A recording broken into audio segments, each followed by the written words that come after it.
there, collective. So we're going to talk about this lunar eclipse that's coming up here in a couple more days. We've got a few more days until it actually arrives.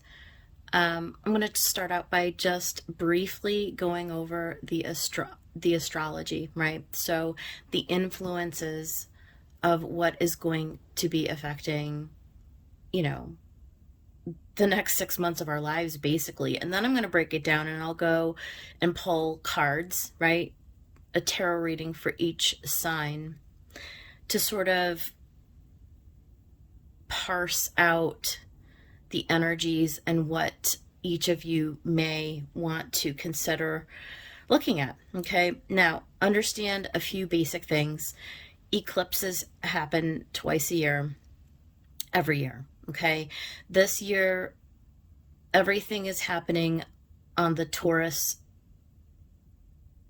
and Scorpio axis, the Taurus Scorpio axis. Okay, so if for any of you who follow or who practice astrology or anything like that, you know that for 18 months or so we had in Western astrology now, by the way, okay?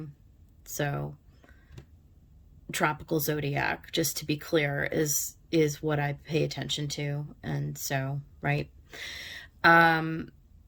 We had the influence of Gemini Sagittarius, okay, where the South Node was in Sagittarius, North Node was in Gemini, and it stayed there for a really, really long time last year, for any of you who followed that. And then it went into Taurus, okay? And so this year in 2022, we're going to have that influence all year long, right? So on May 15th, now this is in the time zone in North America, in the central, this is where I'm coming out of, all right, in the central time zone. So it's going to be 11:12 p.m. Central. I love that, right? So Eastern, it's going to be just after midnight. So actually it'll occur on the 16th of May. If you are in Europe, right, and some, other parts of the world, it will be the 16th of May. All right. So we're calling it the 15th/16th of May for this lunar eclipse. It's a major event. It's quite a major event. And so lunar eclipses typically impact us for 6 months, right? So what basically happens is we've got the sun. Where's my pen? We've got the sun in Taurus at 25 degrees. We've got the moon in Scorpio at 25 degrees. Okay, for this event, always in the opposition. Then what happens in 6 months in November 8th exactly, is that they flip-flop. We'll have the sun in the it's a little bit earlier in Scorpio. It's like middle of Scorpio. And we'll have the moon in the middle of Taurus. So they'll flip-flop November 8th. Okay. So for the next 6 months, this configuration, which I highlighted with red and with blue, are going to be the predominant energies that are going to affect the collective. Like everybody's going to be under this influence, right? So you can see the main influence. So obviously you've got the sun and the moon, and then you've got this Saturn, right? And so what does all that mean? It's like you look at what is Scorpio, what is the archetype for Scorpio, and what is the archetype for Taurus. There's a releasing, there's a transmutation, right? There's that death and rebirth energy. When you have a moon in Scorpio, it's all about those past shadow aspects of oneself.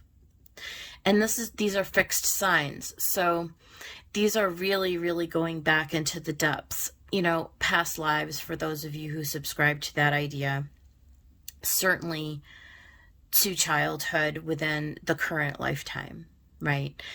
It's like shining a light into where we want to go, into Taurus, which is all about finding new pathways to forage ahead, right? To bring beautiful, sustainable, long-term things into our life, to release old patterns, old traumas, right? Old stories, anything that keeps us sort of on that hamster wheel, right? Revolving around the same, old themes that no longer serve us, that no longer bring us into a new abundance, a new life that we would much rather envision for ourselves. And making a perfect, what we call square, is Saturn, right, in the sign of Aquarius.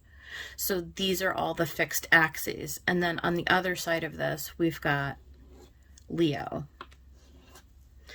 So you've got the 4 fixed signs, which is what we see in the World card in tarot, right?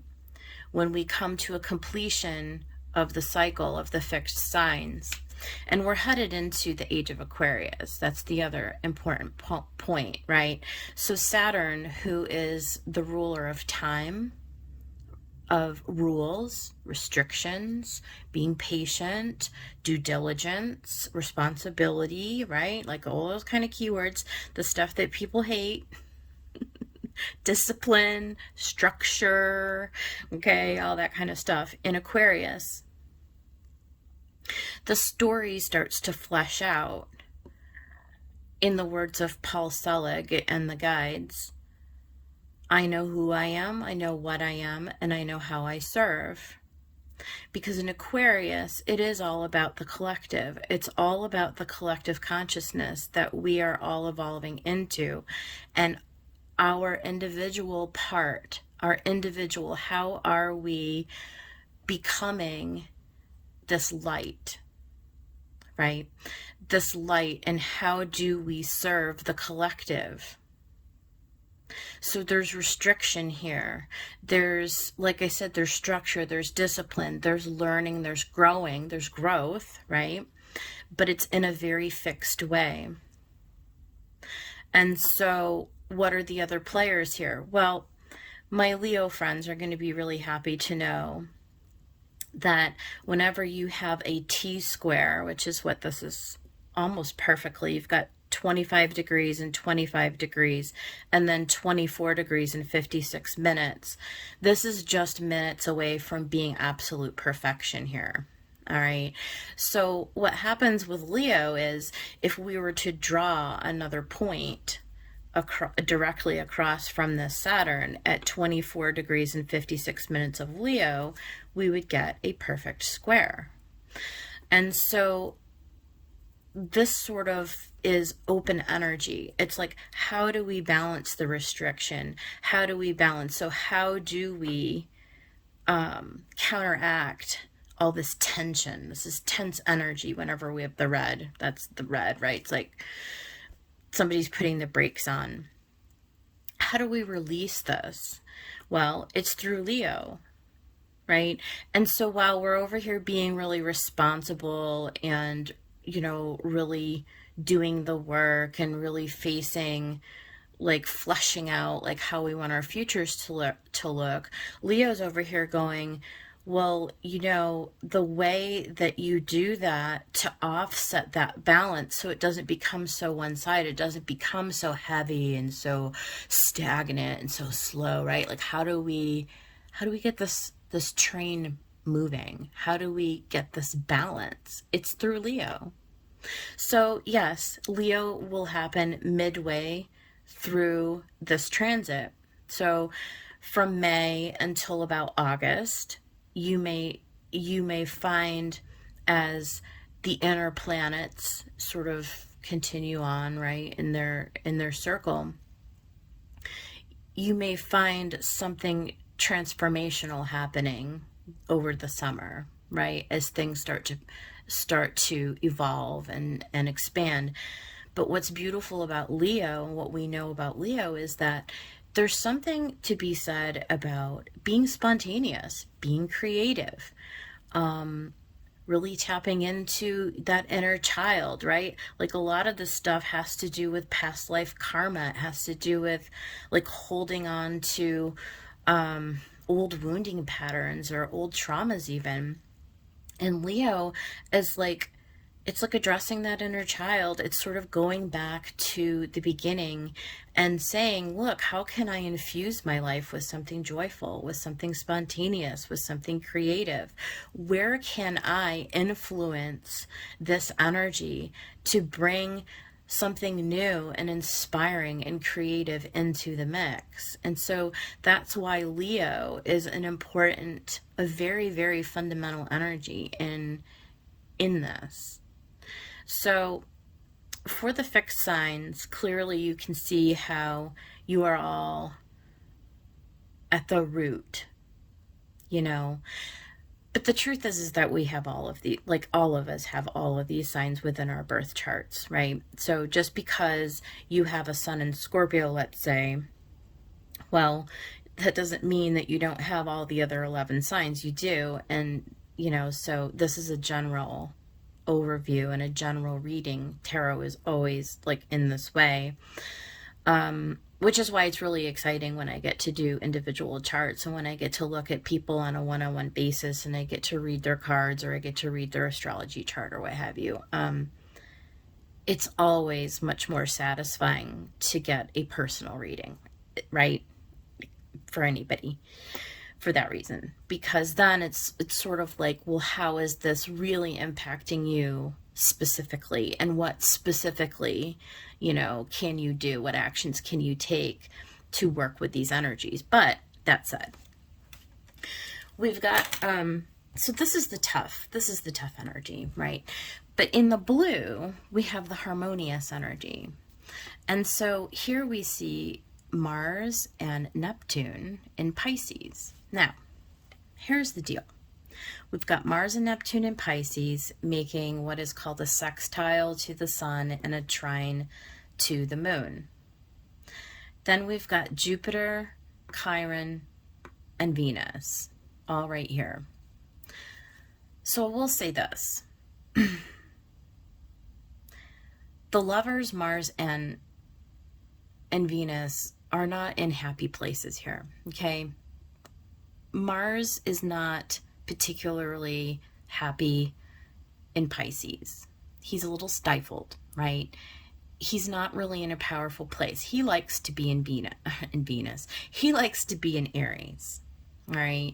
Where he feels more at home here. He's more dignified here, right? Like he's able to fuel ahead, to steam ahead. It's that fire energy, because Mars is all about our will and our aggression, right? And our ability to take action, move forward.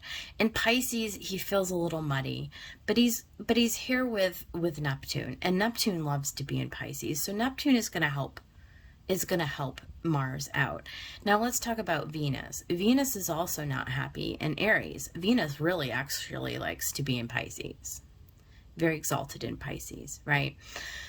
So in Aries, Venus doesn't really feel, she just doesn't really feel at home. I mean, she's a little out of her element. I mean, she really loves to be in Taurus. So she's kind of in between Pisces and Taurus, where she thrives, and she's in this sort of fiery element where she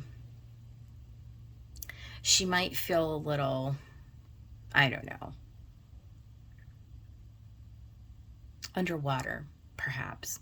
But she's got Chiron right next to her, the wounded healer. So the cosmic lovers are doing this dance within all of this, and they're going to fuel this opposition between the sun and the moon. And they've got Spirit right in the center. They've got Jupiter, who has just made it into Aries. And so there is an expansive quality. There is an ability for this energy to transmute, this fixed energy that may be otherwise a little stodgy and a little reticent to move forward, because fixed energy is just that, it's fixed, right? Old habits die hard, right? But we have here Neptune, who is able to sort of dissolve some of the hesitancy of this Mars. And we really see this Mars-Neptune in a helping situation, right? The blue lines are easy energies.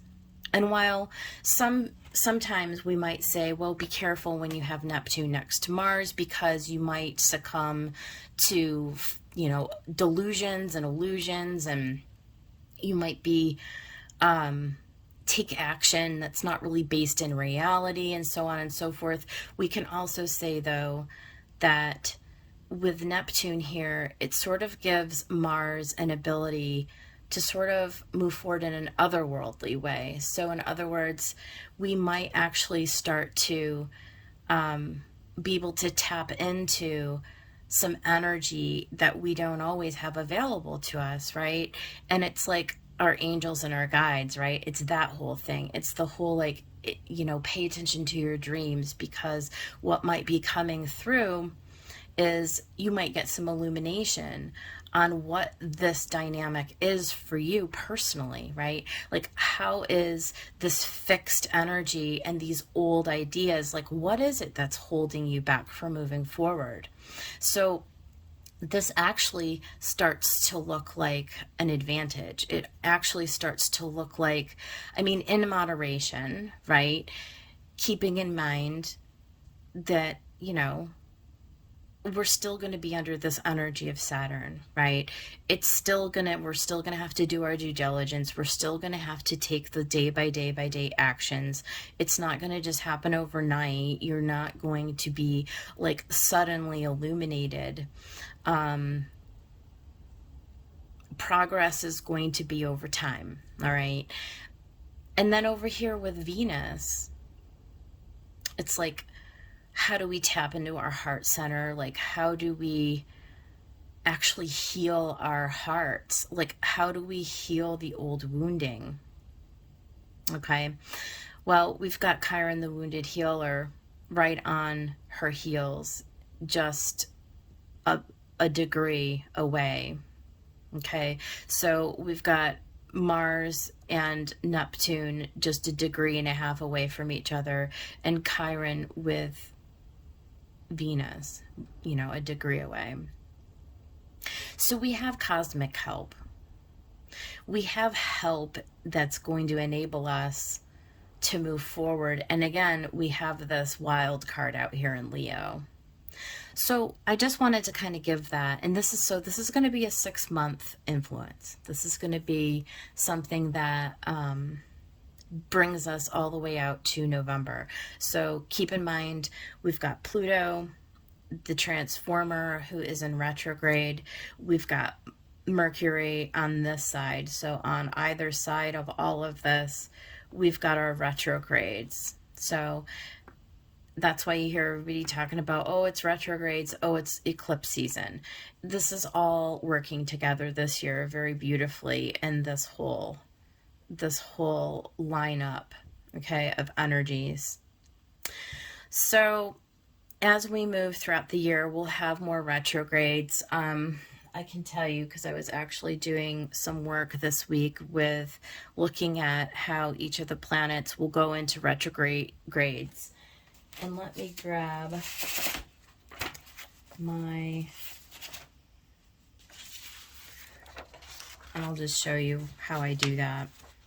But I basically mapped out when all of the retrogrades were going to happen this year. And so Pluto's already retrograde. Saturn will go into retrograde in June. Neptune at the end of June. Chiron in July. Jupiter also at the very end of July. And then Uranus towards the end of August, right? So during the next 6 months, each one of the major players, one by one, will go into retrograde. And, you know, retrograde energy just means that it's like the judgment card in tarot, where we go back and we review, things come up for like to make new decisions, right? They're catalysts that bring up old situations or old scenarios, past events, past people, past situations, right? That sort of like they catalyze us into this growth and this expansion, which is what we're here to do. So that is everything to do with the astrology. So I'm going to go ahead and I'm going to start with Scorpio, and we'll work our way around the zodiac, and I'll put timestamps in when I publish this video, and it's probably going to take me all day to do all of these. But yeah, I hope you guys get something out of it. I hope you enjoy it. If you do like this, if you do end up liking this or resonating with this, I would love to do more like this going forward on my channel. So let me know in the comments if this is something that that resonates with you, that you would like more of. We can do this more frequently. All right, I will be back, and like I said, we'll start with Scorpio. See you guys in a minute. All right, welcome back, Scorpio. We're going to go ahead and get your cards for this full moon lunar eclipse in Scorpio. So I'm going to go ahead and we're going to use Tarot of Dreams, Sarah Marchetti's Tarot of Dreams for the main spread. I'm going to clarify with the Wild Unknown by Kim Kranz, and I've got a few what do you call it, oracle cards to pull out as well. So spirits, guides, and angels, let's get a tarot message for the sign of Scorpio. What would you have Scorpio know at the time of this full moon lunar eclipse? That was quick. Okay, so we have the Ace of Cups, we have the Chariot, and we have the Nine of Cups. Oh, isn't that gorgeous energy? Are you kidding me? Let me make sure I have the camera. Yeah, the camera looks good. Okay. Wow. At the bottom of the deck, we have the Seven of Coins and the Queen of Coins. So this really is going to be all about where you want to plant your seeds, understanding your value, coming into something new. There is a movement forward. You've got the Ace of Cups, the Chariot, and the Nine of Cups. That's crazy, right? So I really do feel like this is an auspicious time. I mean, this eclipse is in your sign, and you've got the North Node in Taurus, Scorpio, or in Taurus. So it really is you moving towards your abundance. There's like some kind of a new opportunity for you. It's going to be like something that you do love. I do feel like it's probably related to some kind of like a relationship of some kind. So it could be certainly romantic, but it is a wish fulfillment for you. And we do see you heading very, very quickly there. So I do see this being a really auspicious reading for you. This can be actually meeting somebody new, and it certainly can be an opportunity for work, business, real estate, you know, even winning money. Like, I feel like you're going to be really like, and a lot of it's going to be the ground that you cover, right? So your ability to sort of like transmute, like we were talking about with the astrology, transmuting some of the old stories, allowing some of those traumas to just sort of fall away, to pass away. Let's go ahead and get some clarification on this. What do we need to know about the Ace of Cups? Spirit, what do we need to know about this Ace of Cups? Okay. So there's the new opportunity. There's the Daughter of Wands. There's a new message coming in. It's very exciting. You love it. Now, we do have the Five of Wands and the Son of Pentacles. So it can be something that is going to give you a little bit of aggravation, because we see here that you're wanting to really move forward towards this wish fulfillment, but there's something about being sort of held back. Like, so this is something that you're going to need to look at through the lens of, it's the long game. Okay. Don't let your ego get out of check and throw off the equilibrium of this new opportunity. Don't get yourself in too big of a hurry. So it's going to definitely require you to make a change. Okay. There's going to need to be something fundamentally within you that's going to need to work with the energies, because it is going to be slower moving than you would like. And it's going to cause you a little bit of angst. Okay, Scorpio. So, but it is something that you desire. It's something that you actually have been putting out into the universe. This is something that you're manifesting. There is some kind of a new opportunity that comes in for you. And so let's talk about this Chariot. What do we need to know about this Chariot? Okay. So we did have the Son of Swords. So there is some kind of a message. There is movement forward. This could be somebody who's actually coming in to give you some kind of news, some kind of truth. Again, it can be, let's see what else we got. We got the Son of Cups. So I do feel like this has to do with love. I do feel like you are probably going to get some kind of a love offer.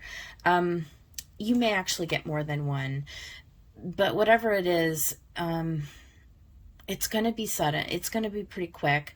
I feel like the first message comes in quick, right? So now we've got 3 nights, right? I feel like there's something that comes in with this where it's like you think that it's going to take off in a certain way, and you have this idea about, like, this almost preconceived notion about what it is, but then it actually takes you a little bit longer than what you had first thought. Let me get some, tell me about this Son of Swords. Spirit, what is the Son of Swords?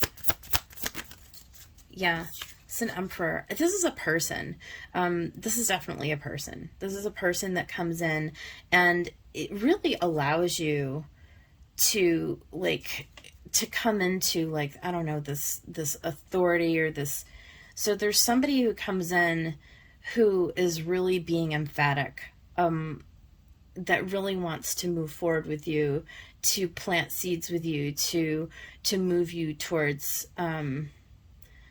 something that you really want. And I do feel like that this is a love offer that's coming in. Let me get one for the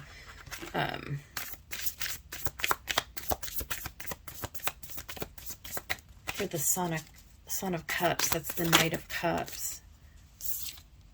Yeah. This is somebody who wants to work with you, so it could be a work offer as well. But what I can tell you is that not only is this offer going to bring you into what you desire, and it's going to be happy and fruitful, right? It's going to be stable, and it's going to actually allow you to really expand in all areas of your life. I feel like this is going to be good for you, like financially. I feel like emotionally you're going to be in a better place. I feel like you're going to be on your way to something long-term and stable. So whatever this offer is that's coming in, don't allow yourself to get flustered or frustrated by the time that it's going to take. Again, this energy is a culmination over a 6-month period of time, right? So this is your evolution. Like, stick with it, right? Fixed energy, stick with it. Once you've made a decision to accept the cup, move forward and don't quit. All right. So then let's talk about the Nine of Cups.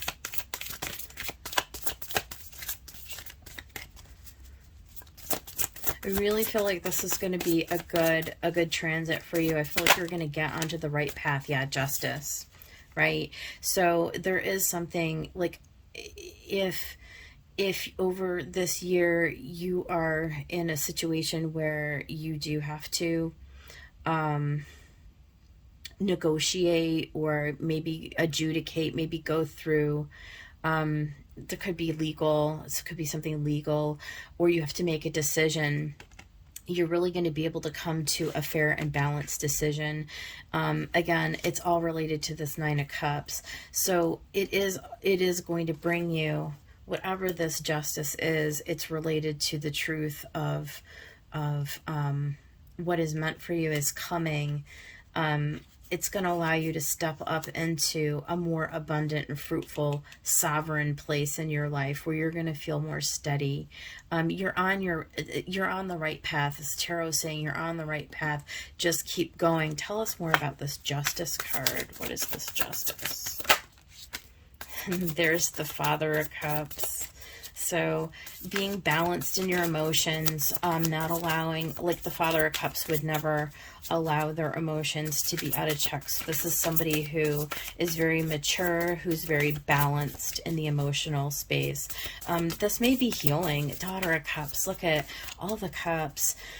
Scorpio, this is really, yeah, and victory. Okay, so whatever this new offer is, it is going to be like everything that you wish for. There's victory, there's evolution, there's maturity, okay, and there's justice. So I feel like the universe is rewarding you for your patience, for your tenacity, for your commitment, and for stepping into a leadership role in your life. So that's really beautiful. So what I'm going to do is we're just going to pull out some these are really hard to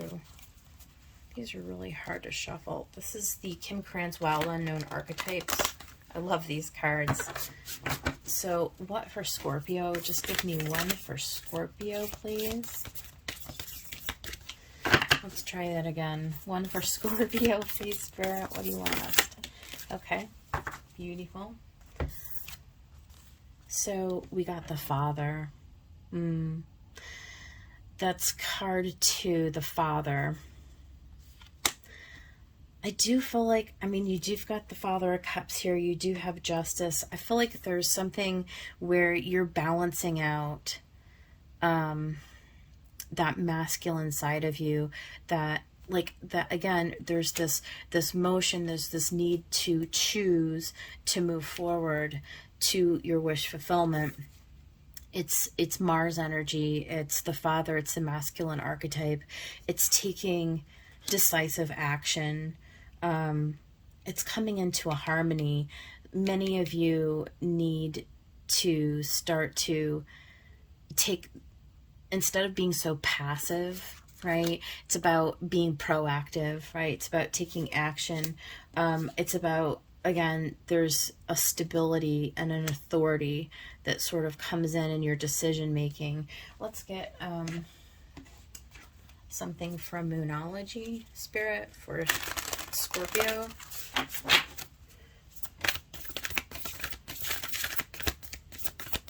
For Scorpio. A new start is coming. Yeah, I mean, we already said that. A new start is coming. So that's gorgeous. And then last but not least, I want to grab something from this Black Moon. You're going to love this, Scorpio. Whoever this is resonating with. Play with the energy. Stick with the energy. Believe in the energy. Really, you know, it's all about working with the energy that's available to you. Believe in it. It's coming, and it's going to lead you to exactly where you need to be. I love this. Okay, we've got 2, so we'll take them. We got Mercury in the mind and Sun in the spirit. So especially at the time of this retrograde, or this eclipse, Mercury's retrograde, right? So there's something that you need to revisit. There's an old story that needs to be purged and released, okay? The sun is coming in to illuminate in this, right? The sun in Taurus, again, go back to the astrology, okay, that we talked about. The sun is illuminating where we just really need to work through finally and release those old those old things, old stories, old traumas, old whatever, right? Old people, old situations. And so there's something in your mental energy that needs to be reworked, that needs to come into balance, okay? Purging old mindsets, old stories in particular. I feel like the sun in Taurus is going to illuminate for you where you've really just been holding yourself back, where you have been out of alignment, right? Where there's something about the story that you keep holding on to, this old story, like, oh, things don't work out for me, or that's not for me, or there's some kind of a belief, there's some kind of something in there that wants to be purged, that wants to be worked through.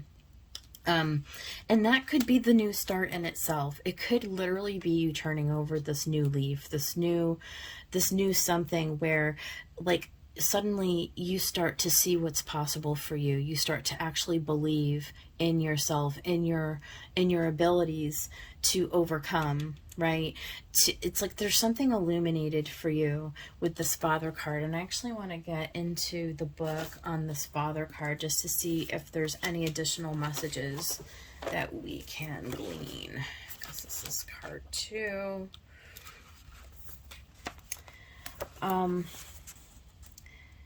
The Father embodies both light and dark aspects of the masculine, thus he is infinitely dynamic and complex.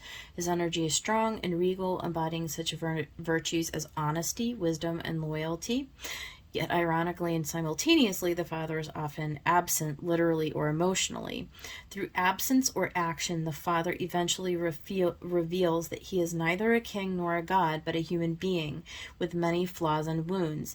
He is both the guardian and one who leaves us to the wolves, here yet gone. The champion and the failure. The Father can neither resolve or escape this duality. It is inherent in the archetype itself. Witnessing the Father's limitations allows the child to grow beyond the family and into the world. So that's interesting here, because we do have the child and the Father. Okay, we do have the child and the Father, and we have that with justice. Okay, so it really is coming into this new idea about balancing out these old residual energies. I mean, it's all your archetype, Scorpio. So we do see you forging ahead towards a new beginning that's going to be very fruitful. It could be a new relationship for some of you, but whatever it is a new start that's going to be long-term, and it's going to be very, very successful for you. So this is beautiful. All right, Scorpio, that's your reading. Hope it helped you guys. If you liked it, please like my video. Appreciate you guys. Okay. All right, Libra, it's your turn. You're up. We're going to go ahead and pull some tarot messages now for your reading.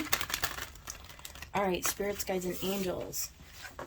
During this lunar eclipse in Scorpio, what is the message for the Libra collective? What would you like Libra to know at this time and for the next 6 months?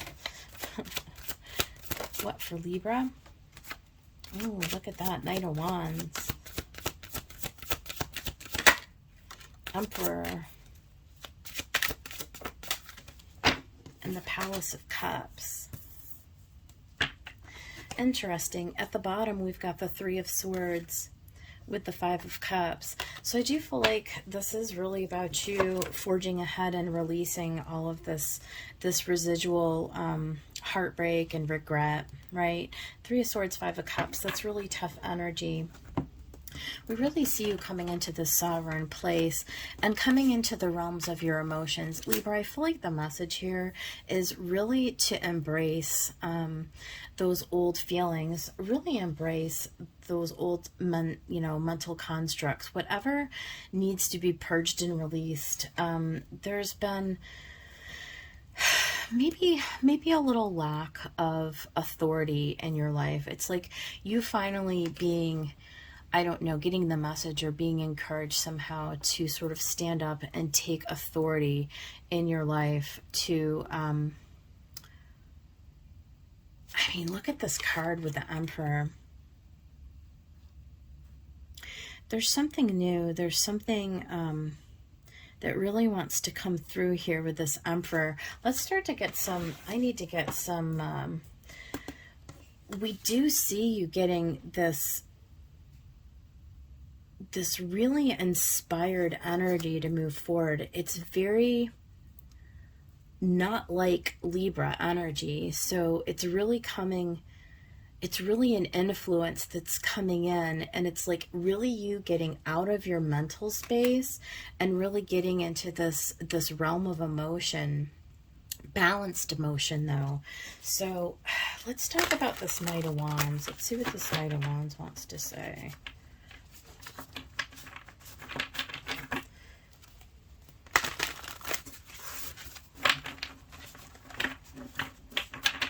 Spirit, what's for the Knight of Wands? What do you want Libra to know about this Knight of Wands?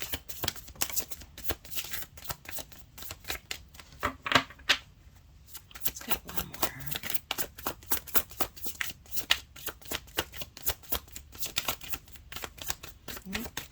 One more didn't want to come out. So, look at that. We got the Father of Wands and the Five of Swords.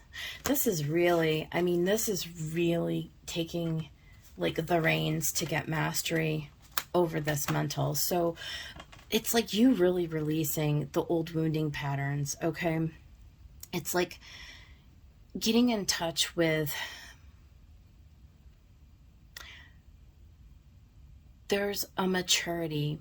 Again, same with Scorpio. There's like a lot of masculine energy here. Okay, so is there something with the Father? Are you releasing, like, for some of you, this is only going to be for some of you, there's this severing of, there's somebody, a male, okay, so it could be a father, could be an ex-lover of some kind, masculine energy, and it doesn't have to be a man, it could be a woman. Whoever this is, though, has this, it's like this need to finally sever this contract, to leave this behind. You're being called to step into this role of authority in your life. Whatever it is, Libra, whoever it is who you've been sort of like trying to get over, like who has caused you a lot of pain and heartache. Okay, so this can be a past relationship, certainly. What's under this Five of Cups? Yeah, the Priestess. Honestly, this is really you just tapping into, look at darkness into darkness, the key to all my mystery. This really is purging out something that's very, very deeply rooted inside of you. For some of you, this goes back to childhood, and for some of you, this has to do with a father. Okay, you're really being inspired to sever these old stories. It's like this old influence of whatever this is. Like for some of you, it's about needing to release this, like it's the hold that this story has on you. It's the hold that this person has held you back from. It's like you haven't really faced or addressed your emotions, and there's this purging and this facing of the shadow element with these old emotions that really is beckoning you. It's like in order for you to move forward into a lighter, more playful place, there's something that needs to be severed and released here, and you're being called forward to do it. And I see for many of you that this is going to be the time. It's like you've got a lot of supportive energy around you at this time. Let's go ahead. It's just the realm of emotion for you, Libra. Some of you have used your mental wit and capacity to override and push down your emotion, and that emotion wants to come out. I can feel it. It's just really strong. Tell us about this Emperor. It's really having a strategy, really having a game plan. A lot of Aries energy here. What about this Emperor, Spirit? What about this Emperor? The Empress. Oh my God. And Judgment. Major Arcana. This is major, major energy. So there is something that wants to... It wants to be resurrected. It's really deep. It's really, really deep. This could be mother, father. Okay, this could be a marriage, a divine counterpart, a twin flame. I mean, this is really, but I really feel like this is within you. This is like your inner sovereignty. This is your inner, this is like God, right? The universe, spirit, like coming up through you, resurrecting you, asking you to face squarely your own dynamic, your own balancing of the masculine and the feminine energy. It's about being rebirthed through this process of standing on your own 2 feet and saying no more to this. It's really releasing it. Tell us a little bit more about this Judgment card. You really making a decision to finally allow this energy to just to go away. Yeah. 4 of Cups. Something in the past that you didn't want to look at, you didn't want to deal with it. But there's a gift in dealing with it, and Spirit is saying that it's really your time. It's really your time to like rise up over this indifference or this suppression of this cups. I think this is really leading us to talk about this Palace of Cups. I mean, where is this environment that's very foreign for some of you? It's not something where you've willingly gone. It's, look at the sun was on the split there. There's something that wants to be illuminated for you in this Palace of Cups, this Father of Pentacles. Yeah, this new Wheel of Fortune. Some of you have been hesitant to stand on your own 2 feet, to move forward with energy, to rebuild a new foundation, a new structure, to allow people to come in and to help you, to set yourself on a new path, a long-term path, something that's more stable, that's more open, that's more nurturing. Many of you are not in touch with your own authority, with your own emotions, taking authority over your emotions, allowing your emotions to rise up out of you so that you can move forward. It's going to, yeah, look at the bottom. It's the Wounded Warrior. It's coming up out of the shadow, okay? This moon is asking you to sort of lay down and release your resistance to this process, okay? You're at a choice point. This is a crossroads. The sun wants to come and make it known to you, and wants you to see things for what they are. The Father of Pentacles allows you to really step into that long-term abundance, to a place where it's not only like that you're going to feel better, because in the Palace of Cups and starting to really address your emotional wounds, it's certainly going to feel better. But not only that, but you're going to be blessed in material ways, right?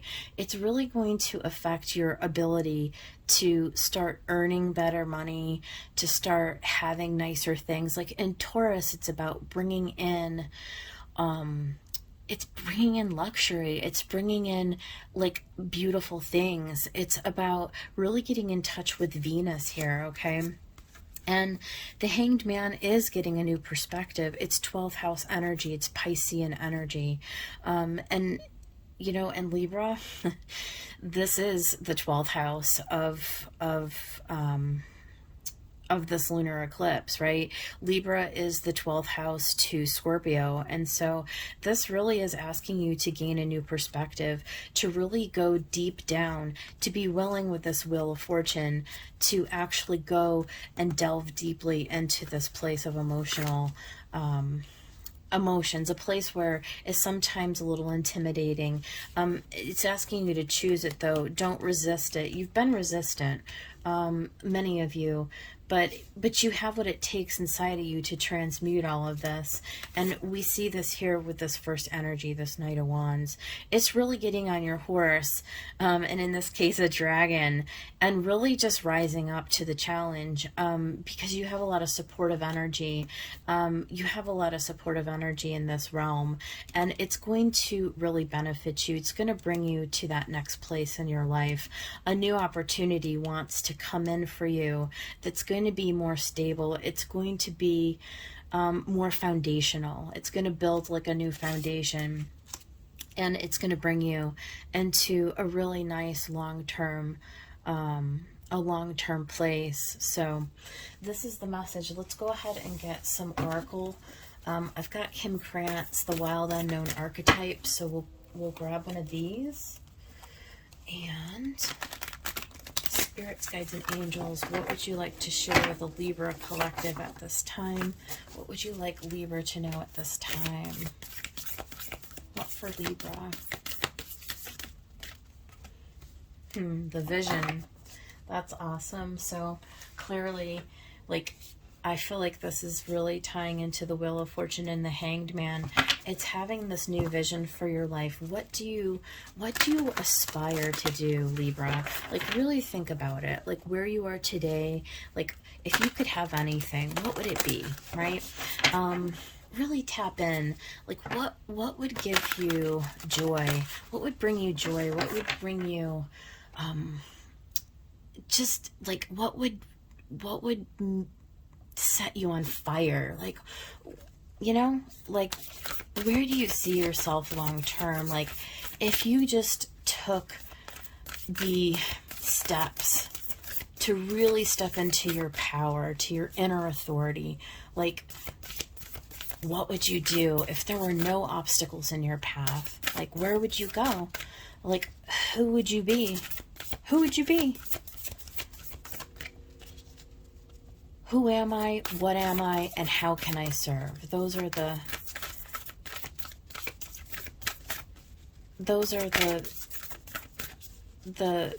questions from the guides.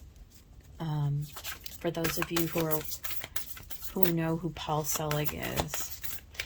Spirit, let's get a Black Moon astrology card. There you go. Yeah. Grand Trine blessings. Seriously, there are some blessings that want to come through for you, and we see that because we've got all this major arcana. We've got Emperor, Empress, and Judgment here. We've got Wheel of Fortune and Hanged Man. This is really and truly about taking the offer that's being given to you, because there are blessings. There, you know, this is about having a vision for your life. And then when Spirit brings these things to your doorstep, it's really working with the energies. It's accepting them when they come in. Let's get one from Moonology. Spirits, guides, and angels. What for Libra? Confidence is the key to your success. New moon in Leo. Right? So I do feel like Leo, and again, it's going to be for the collective, but especially for you, Libra, it's really about stepping into your confidence, stepping into your creativity, identifying what it is that you desire for your life, really having a vision. And before I let you go, I'm going to go ahead and read that vision, some of that vision card. Let's see. It's said that we're each born with a unique vision, a destiny towards which we are aimed. Yeah, because you guys got the Wheel of Fortune, which is a destiny card, okay? Okay. It is also said that we forget this vision the moment we're born. Thus, we are sent on a lifelong journey of rediscovery. Such is the elusive nature of the vision. It slips away, yet it guides. It appears in strange dreams and surreal images, seeming unattainable and preposterous. When we are connected to the vision, we carry an inspired, enchanted aliveness that others recognize. We trust the world and its synchronicities. We walk through new doors into wondrous opportunities. We all want to be near those with vision. They emit energy more potent than any elixir. When we lose connection to the vision, life becomes dull and exhausting, lacking meaning. Bring back the mystery. Bring back the dreams. All right. So that is your reading. I hope that it was helpful. If you liked it, please like the video. I really appreciate you guys for joining me here today. And yeah, we'll see you guys next time. All right, Virgo, it's your turn. Here is your reading for the lunar eclipse in Scorpio. Spirits, guides, and angels. What is the message for Virgo? What would you like Virgo to know during this lunar eclipse for the next 6 months for their highest good and the highest good of everyone?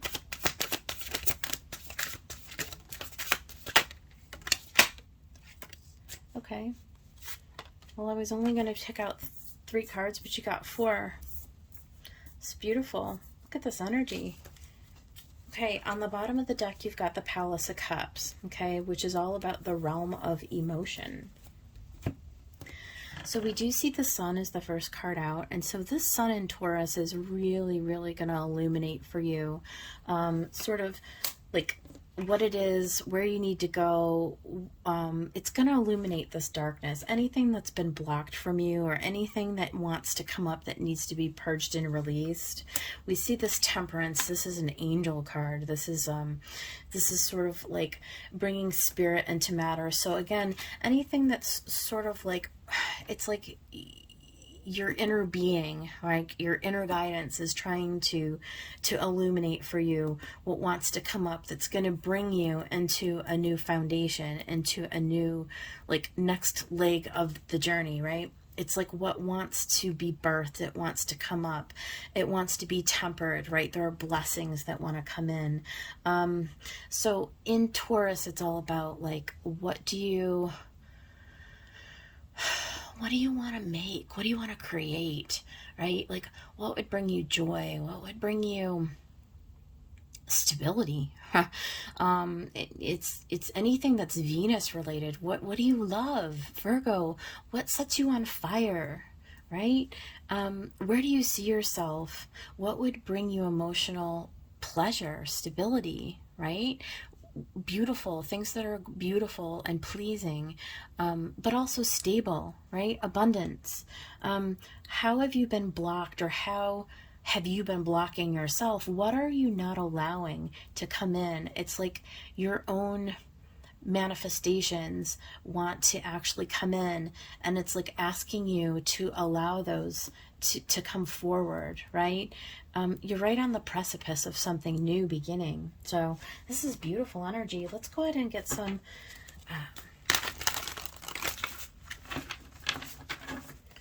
more messages here. We're going to clarify with this Wild Unknown Tarot. Spirit, what do we need to know about the sun? What is the sun trying to convey to Virgo at this time?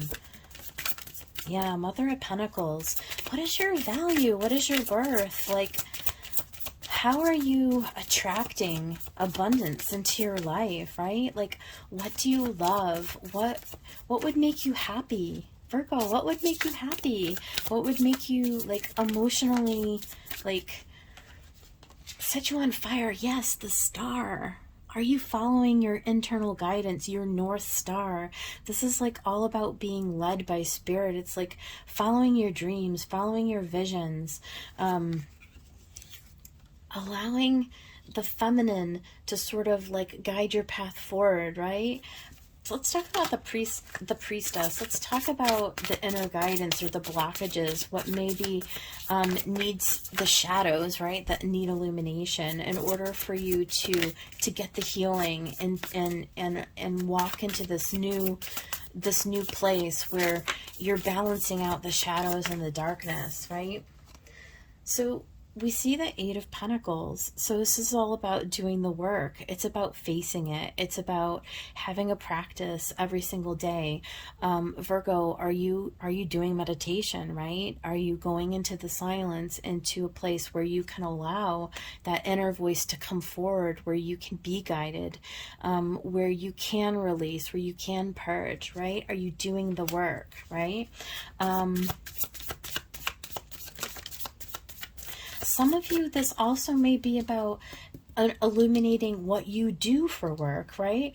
Are you keeping yourself like doing something that you really, it just, you don't like it, right? It doesn't bring you happiness. Does your work bring you happiness? Is there something else that you're really gifted with? And it's like, there's something inside of you that's bubbling up and it's saying, yeah, I've always wanted to do X, Y, or Z, but I've just never had the confidence or the belief in myself to do it. Like, it's illuminating something for you to do with your value and your worth. There's some healing that it's like you getting on a different path, working differently in your life would actually bring you into a better alignment with your own worth, increasing your own worth, even bringing in more abundance for you.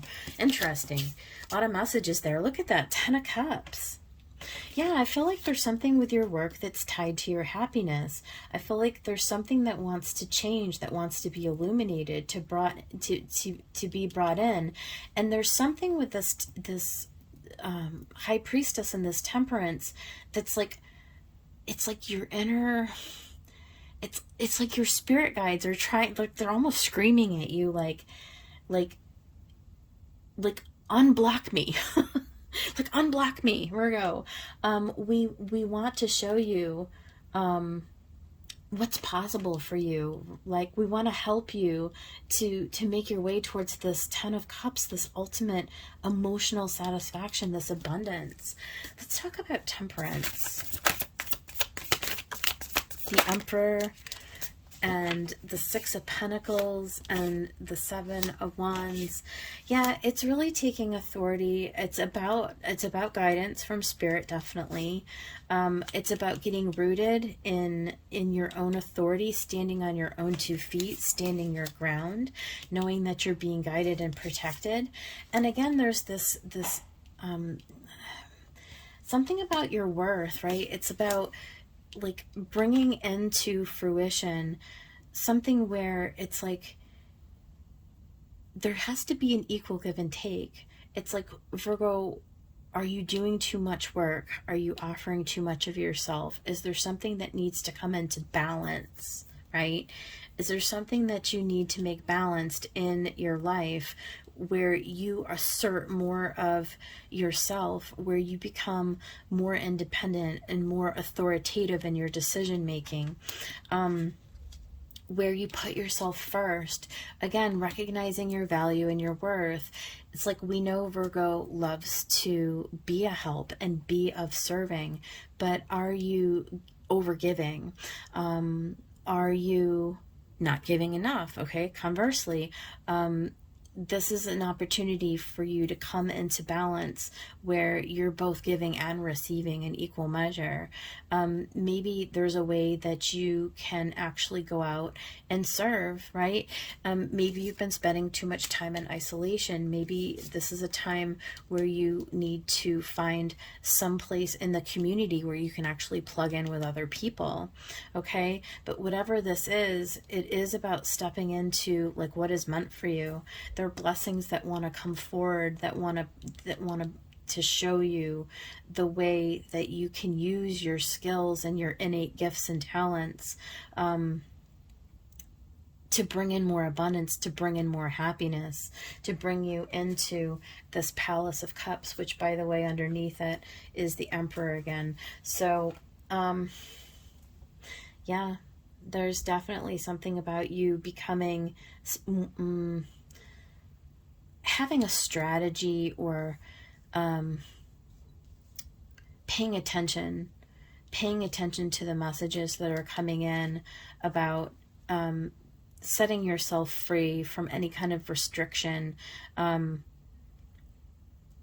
allowing yourself to be led to a more abundant, more flowing place, allowing yourself, some of you, allowing yourself to have desire, to identify what you desire, right? So there's an inner spark, an inner flame that sort of wants to come alive with you, to get you into balance and harmony within yourself so that you can go out into the world and be a light for others, right? In a solid way, in an assertive way, understanding that balance. between give and take, between reciprocity, you're going to be so much happier and feel so much better, right? When you release anything that's not in alignment, anything that's not in alignment with where you're going. So let's talk about the Three of Wands.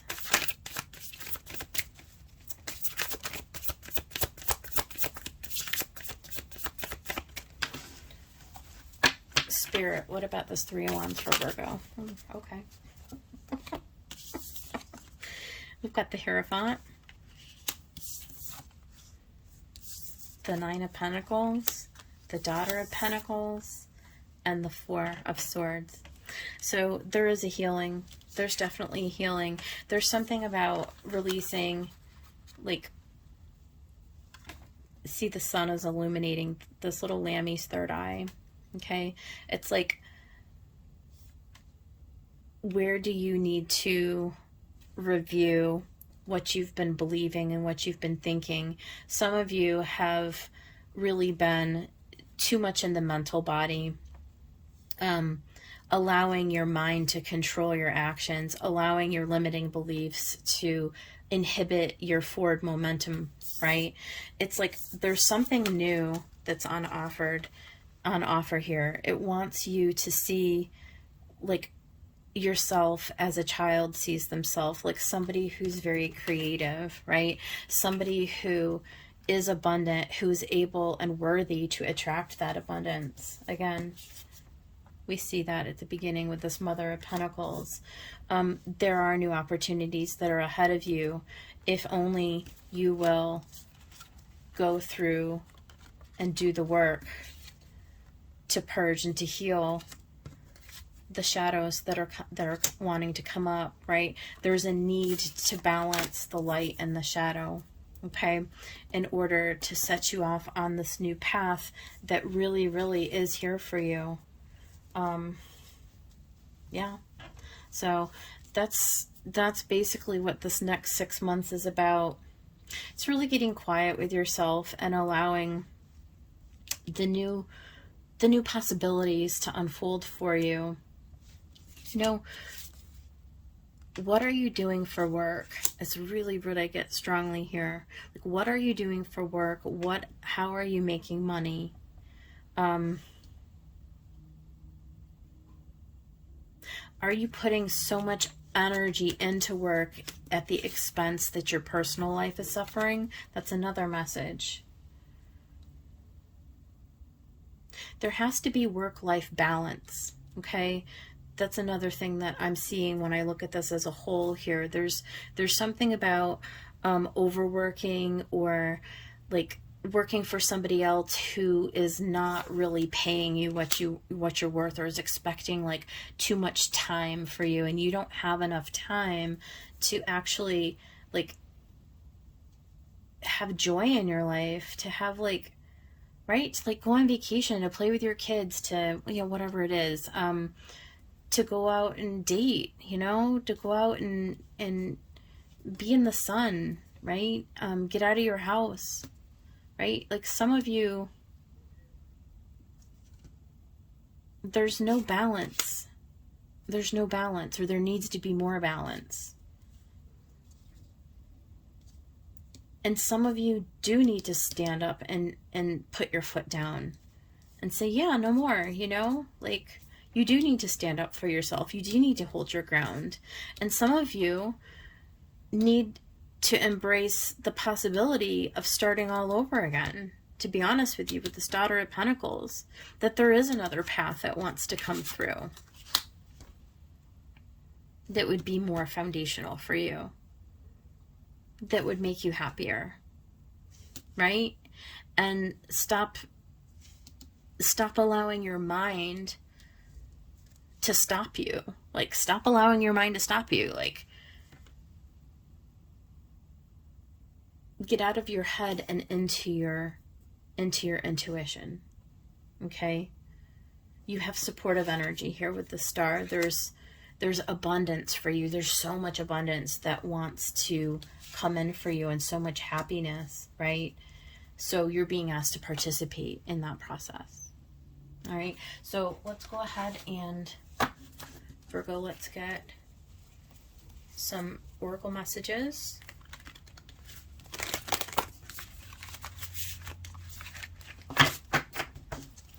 What is for Virgo? Spirits, guides, and angels, what would you like Virgo to know at this time and for the next 6 months of this eclipse for their highest good, please?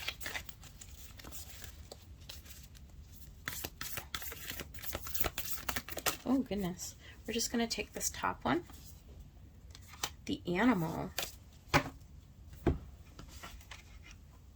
The animal.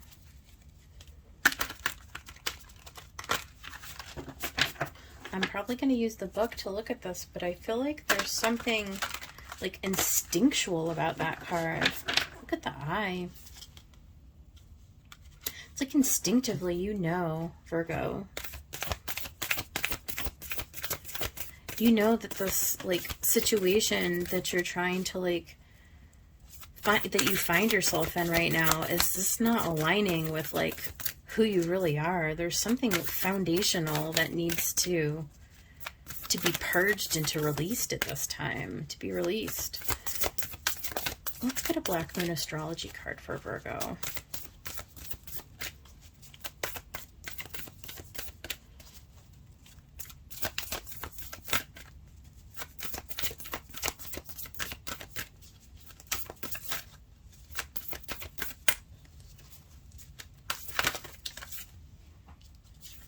Third house messages.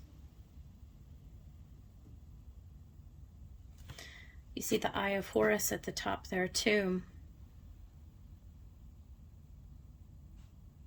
There is something that wants to be communicated to you for sure. The third house is the house of Gemini. It is the house of communication. It's like the everyday communication with our family and our work, you know, people we work with, our neighbors, and written communication, emails, right? Text messages, things like that.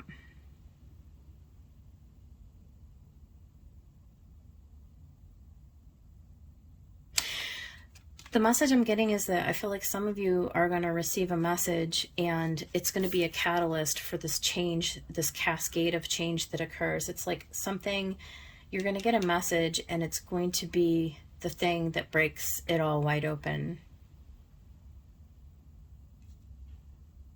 And I feel like it's going to empower you and inspire you to make some changes. That's what I'm getting from that card.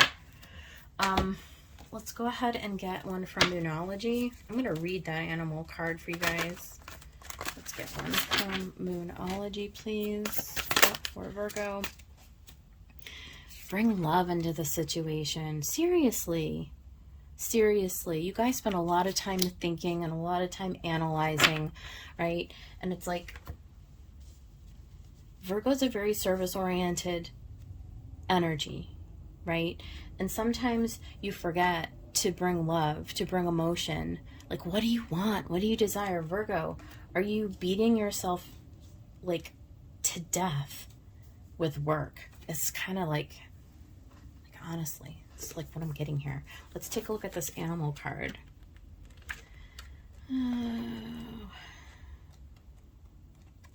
we go. We are mammals. The hair on our chest and between our legs reminds us so. We try hard to deny our unrefined animalistic nature, yet through this archetype we tap into power and direction. Activating the animal within means reawakening our relationship to nature in the most broad and embodied sense. Drinking from waterfalls, roaring at the moon, opening eyes underwater, eating berries from the vine, the life force of our planet begs us to set down the devices, the constraints, and the social constructs, and remember the warm blood that pulses through our veins. The animal longs for breath, food, procreation, and physicality. It wants soil under our nails and starlight on our skin. If all this sounds terribly unsophisticated to you, take note that it is said that when Buddha became enlightened, he roared like a great lion. Yeah. Get out into nature. Like I do. I feel like you guys are going to receive a message and it's going to be a catalyst for you making some serious decisions in your life about, you know, getting balance back. So this is what I have for you, Virgo. I hope that helps somebody out there. Do like and subscribe to the channel, and I will see you guys on the next one. All right, Leo, it's your turn. So we're going to go ahead and get the tarot reading for this eclipse in Scorpio. Spirits, guides, and angels, let's get a reading for Leo. What do they need to know during this time of the eclipse and for the next 6 months, for their highest good and for the highest good of everyone listening? What is the message for Leo, please? Justice. The Hanging Man.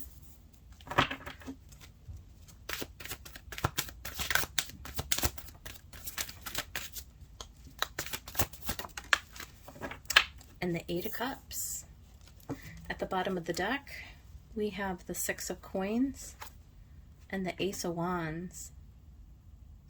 All right, Leo, so there looks to be like an overall opportunity for you to come into some kind of a balance with the energy that you're putting out and the energy that you're bringing back in, because the Six of Coins is the minor arcana for this major arcana, Justice, right? So it's rethinking about what you want to put all of your energy in. This is major arcana, so I mean, minus the Eight of Cups, which does show you walking away from things that are not emotionally satisfying. But we do see a new opportunity coming in as a result of making the decision to do that. Now, before you can get to the end of this, there's something that needs to be weighed out. There's something that needs to be balanced. There is perhaps something karmic that needs to be set right, okay? And it's going to take you looking at this from a new angle, from a new perspective, okay? I do feel like this is all about you because it is major. I do feel like it has to do perhaps with the way that you earn. It can certainly be in relationship, any kind of relationship. So who is it that you are giving your energy to? Or who is it, you know, so it's some kind of unreciprocated energy. So where are you taking too much, or where are you giving too much? All right. What needs to be released? What needs to be purged? Okay.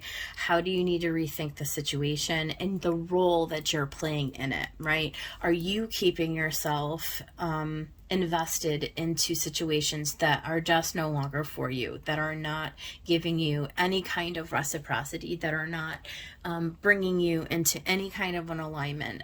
There's no joy in that, okay? What's under, we do see an Ace of Wands, right? So there is something like you're inspired, Leo, to begin again. Seven of Cups, and you have lots of options, and Three of Coins. It's going to be more foundational. So I'm really, really happy to see that as your underlying energy here. So what is it that you need to let go of? What is it that you need to look carefully at?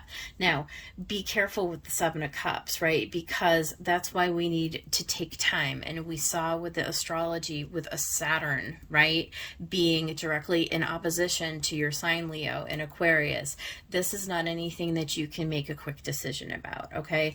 You may get excited at the idea when the idea does come to you, but this is going to take time to process, okay? So in your particular reading, I would say let's look at your Leo season, right? When it's your birthday season coming around, as sort of being like the time to gauge where you are starting to make decisions about what is no longer serving you, what you've invested emotionally in, that you've been able to bring into a balance, into an alignment. So now is the time to start thinking about it at the time of the eclipse, which again is May 15th, 16th, okay?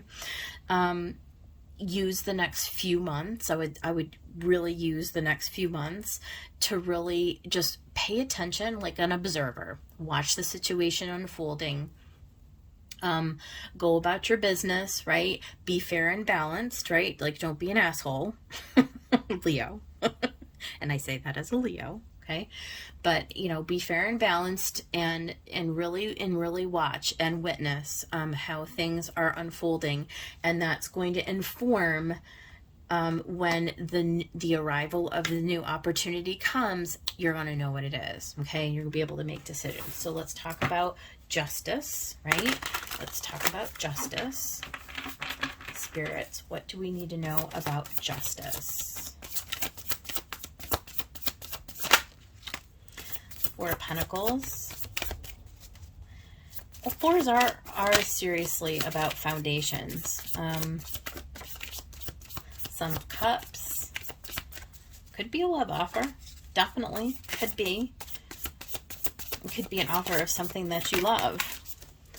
And there's that Seven of Cups again, right? So, again, right, we need to be careful about what we're choosing, okay? We've got the Sun and the Moon on this cup, on these Cups cards. And also about playing really small, right? Like being stubborn, holding on to something because you've invested in it, right? There are a lot of opportunities in front of you, but you don't know what to do. So instead of making a decision to take the offer when it comes, you get all up in your head about it and you stay with the safe thing, with the thing that you've always known. So I feel like this is about coming into some kind of an alignment, some kind of a truth, making a decision when the time is right about taking opportunities when they do come. Knowing that when you do have options in front of you, that sometimes we hold ourselves back, right? We go small because it's scary to not know what the outcome is going to be. Ultimately, making a decision to walk away from something that is known to us is extremely unsettling. But you are being asked to adjudicate, to really weigh out, you know, what is, how are your relationships, right? Interpersonal relationships, working relationships and what have you. How are they impacting your happiness, right?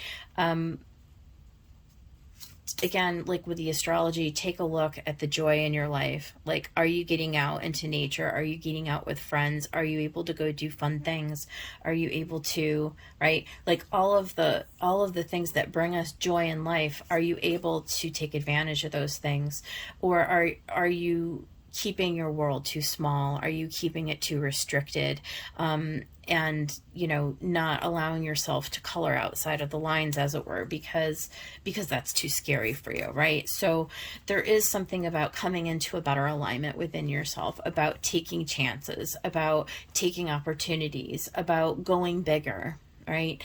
About receiving energy, receiving a cup of love, allowing other people in, not being closed off to love, right?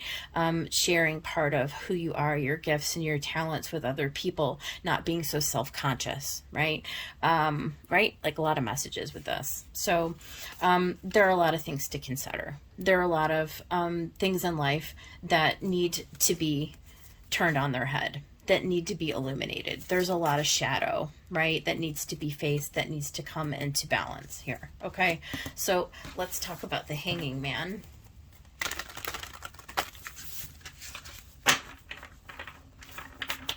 Spirit, what about the Hanging Man? What does Leo need to... Oh, okay. Well, there we go. We've got the Six of Pentacles. So again, this is kind of in alignment with justice. It's that reciprocity, that equal give and take. Where are you giving too much? Where are you taking too much? Where are you withholding too much?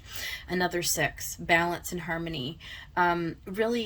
Really going back, it's like that child, like we were talking about with Leo, it's like taking that childlike quality, going back to an earlier time in life, reflecting on your roots, where you came from, what has informed the decisions that you've made, how are they needing to come into balance and into harmony, right? This can be allowing a new opportunity to come in for like a soulmate relationship too. Like some of you have been doing life alone for a while. And I feel like with the Knight of Cups and the Six of Cups, some of you may actually come into a brand new opportunity for a relationship, for a romantic partnership. I do actually see that as being a possibility here. We've got the Star. Yeah. So, I mean, really, if that's something that you desire and that's something that you've always wanted, but you've kind of, been, I don't know. I mean, some of us it's fear, but like some of us we're just kind of creating like these reasons like for it to not come in, right? Or we're keeping ourselves like preoccupied with other things, right? Like there's something within our energy, Leo, where we need to change something about the energy in order to produce the results that we want. It's like the star is leading you, spirit is guiding you towards what is meant for you. What do you desire, right? Like get real with yourself. Really see it from a new perspective, right? Like where are you holding on too tightly out of fear? Where are you not putting yourself in places where you can actually make your dreams come true, right? You're being guided to really get to the root of all of this, to get into the shadows, to get into, so that it can be illuminated for you, so that you can actually be guided out of the darkness and like into the light, so you can actually start to come into balance, into harmony, and to walk away from old attitudes or old mental constructs, where you've been shutting down your emotions, right? Like too much thinking, not enough feeling. Like really feel into like what would bring you pleasure, what would bring you harmony, what would make you like be orgasmic in life. You know what I mean? Like really, like it's time to address these things. It's time for these things to really be allowed to come up. There is the Seven of Wands. Interesting. Leo, you guys, we've been getting Seven of Wands forever. I don't even know if has there been a reading where we haven't had the Seven of Wands. You are being divinely protected. You are. You can overcome the obstacle. Look at the flame in the center. That is you. That is your heart that is on fire. That, it's like you need the courage. You do. You need to take hold of the archetype and the energy of Leo, to really grab a hold of like who you are and who you're meant to be, to really go down deep, to purge out anything that's no longer meant for you. Stand your ground. Stand in your power. Stand in that light of who you are. Who are you? Who are you? Who am I? What am I? How do I serve? How do you serve? How do you serve the world, right? This is what's needing to come into balance. This is what's needing to come into alignment, to let go of those old emotions that need to be purged and need to be released. This is what the next 6 months is about, honestly. So let's talk about this Eight of Cups. Spirit, what about the Eight of Cups for Leo? Look at that. Fast moving. So once you kind of get clear, right? Once you kind of get clear on this, you go through this process, it's going to all start to really unfold quickly. You may get some messages really quickly. Look at four.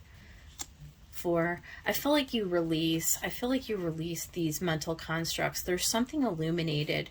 You get this, it's like this spark, like the spark of light. It's like you're illuminated. You come into, it's like this brand new like state of being, this healing, and then you're ready, right? And then you're ready to release. Do we have anything else for this Eight of Cups? Yeah. Seven of Swords. It's about seeing yourself in a new way. It's about having a strategy, to be honest with you. I really feel like you get illuminated with a plan. There's a plan that comes into place. Like you start to really get a lot of messages. Like the healing begins, the messages come in.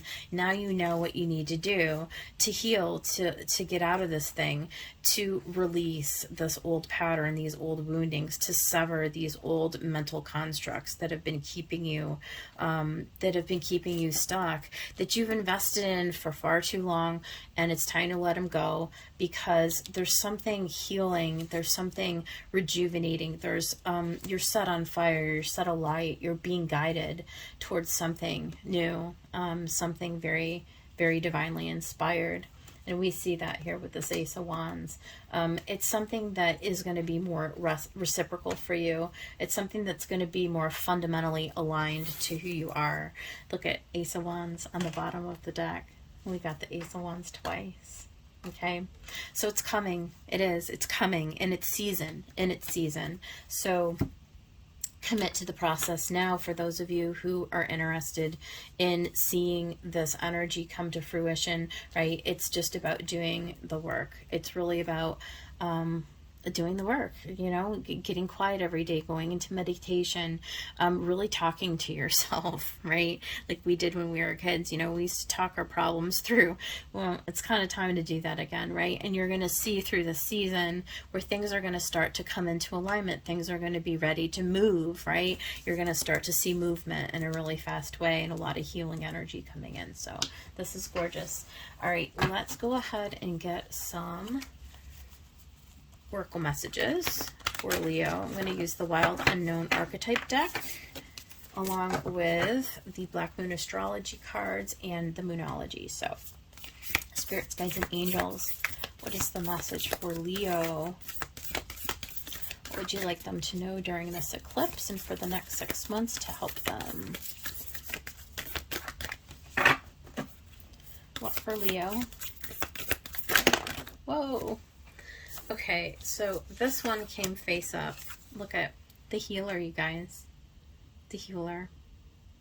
There's healing just like dripping, right? With the Star and the Four of Swords and the Hanged Man. It's just dripping off of this reading.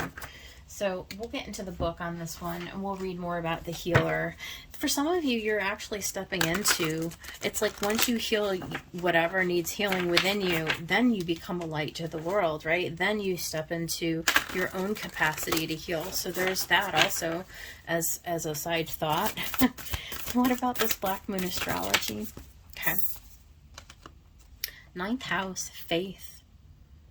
Yeah, I feel like many of you are on a spiritual path at this time, and there's like a renewed faith or a new faith that's sort of being instilled in you. It's like it's coming up out of you. It's like suddenly you're getting in touch with your own abilities, and you're starting to actually believe that you are meant for something much greater. You are meant for something much more. There's like an inspirational quality here, and there's definitely with the 9th house a Sagittarius quality as well.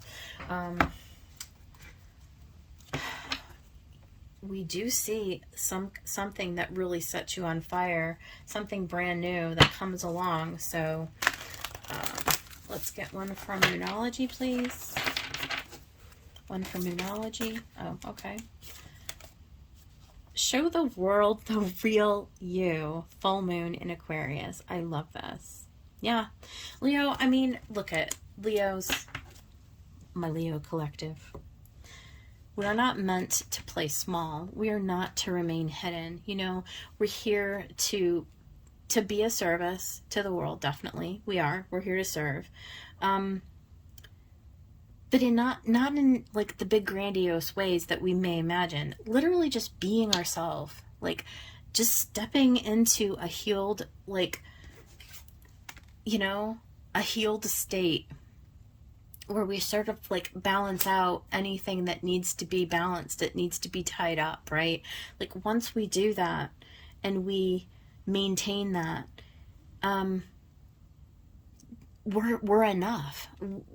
You know, we're already enough just by our very essence of our being, right? It's like when we just show up out into the world and just show our face, like, you just don't even know how you can impact somebody else positively. You've no idea. It's just by virtue of who you are, by your vibration, right? That's just how it is. So let's talk about this healer card. What is this? XX. Why they had to use Roman numerals on this deck, I have no idea. Okay, the healer. Though some claim the work of the healer as their gift, and name it as their dharma, the force of this archetype is within everyone. That's what I said. It is our natural inclination to remember, to return to, and to reclaim that central and eternal life force from which we so easily drift away. In Sanskrit, the word avidya means forgetting, and it is said that this is the source of all suffering and dis-ease. The healer's mission then becomes to move through the comfort of forgetting, through the veils of ignorance and denial, to reveal the radiance that already exists. The healer approaches this in multiple ways, from multiple angles, knowing the cycle of healing is not linear. It is a multi-layered and circuitous process, always leading back to its own origin, much like the Ouroboros. I can never say that word. The Ouroboros, the snake that eats itself, right? So a multi-layered process, definitely, yes. Just have faith at this time. Have faith that you're being led in the correct direction. Stand your ground. Have faith. Get yourself into a balanced and harmonious state of being, right? And when it's time, the new opportunity is going to arrive, and you're going to be able to walk away from that which no longer serves. Okay? That's the message, Leo. I hope that you guys liked it. Please like the video if you would for me, and I'll see you guys on the next one. Thanks. All right, Cancer, you're up. It's your turn. So, Spirits, Guides, and Angels, let's get a reading for Cancer. What do they need to know for this lunar eclipse in the sign of Scorpio over the next 6 months for their highest good and the highest good of everyone? If I could shuffle the cards, we would be able to proceed. Cancer. All right, here we go. What is the message for Cancer, Spirit? What is the message for Cancer? Ooh, hopping. Let's get one more. Okay, I'm only going to take that one. At the bottom of the deck, we've got the Hierophant, Faith. Okay, so I do feel like there's going to be a change in the way that you look at this. 2 of Cups, 4 coins, and Temperance. Okay, there's definitely going to be a change in your belief structure, in the way that you believe or how you believe, in the Palace of Wands. So this really does have to do about your connection with Spirit. 2 of Cups. I mean, quite simply, right? That's Venus and Cancer. There you go, Cancer. That's love. It's a coming together. It's a union of 2 souls, right? So yeah, that can certainly, for many of you, it can indicate the beginning of a new relationship. Certainly. Something else can be coming together for you too as well. There's something within you, I feel like, is being balanced out at this time. Where have you been holding back? What have you been holding on to? Where do you play small? What are you afraid of, right? So there's something like a decision that's being made in an emotional way, and it's coming into this balance. This Temperance, which is ruled by Jupiter and Sagittarius, right? This is matter, spirit into matter, right? It's that process of creation, that process of tempering, right? Of taking an idea or an inspiration and actually manifesting it, bringing it down. There is guidance. I feel like there's spiritual guidance here for you, definitely, with this Faith card being the underlying. Again, I feel like there's something that's evolving within your connection, and within your perception of spiritual matters. I feel like there's something that comes together for you, that becomes revealed to you. And again, for many of you, this is about like changing the way that you see yourself and the value that you put, the value that you put on. It's like a recognition of, like, first of all, some of you, Cancer, have been hesitant or fearful to engage in allowing yourselves to be seen, allowing your love to be received or to be given, right? There's something about, there's a blessing here. There's, it's like you're being cracked open, you're being expanded. There's something that wants to come in, to test you, to test your fear. Yeah, gosh, we need this reading needs clarification. Let's go ahead and we'll get the Wild Unknown Tarot. Spirit, let's get some clarification on, first of all, what is this Two of Cups? Okay, we need to know about this Two of Cups for Cancer, please. What do we need to know about the Two of Cups for Cancer?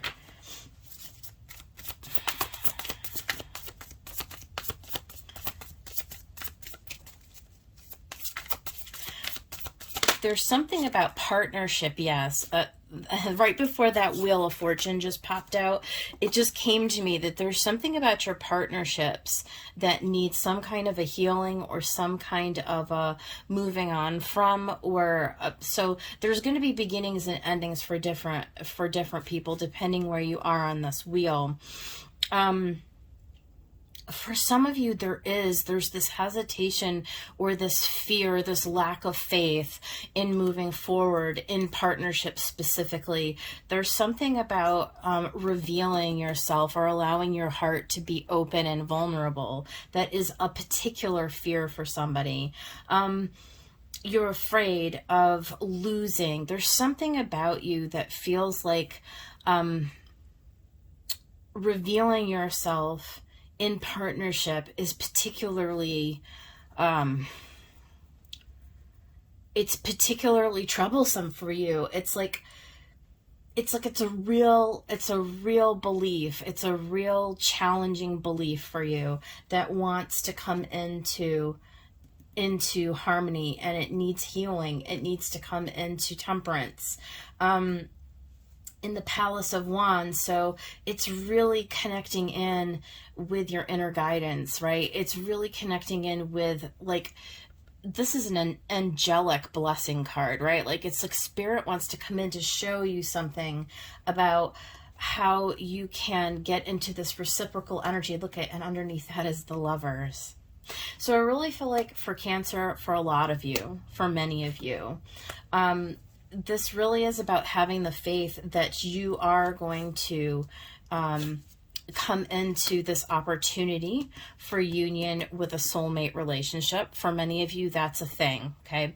And what the process and what needs to happen here is there's something about overcoming this fear of vulnerability, this fear of opening your heart, and this belief, purging and releasing this limiting belief that, it's not important, or it wasn't a focus in my life, or I was pushing it down or pushing it aside and trying to focus on other things, maybe just making money, right? Coins, holding on to something small. For some of you, it's about releasing a current relationship to make room for something that's actually, meant for you. Okay.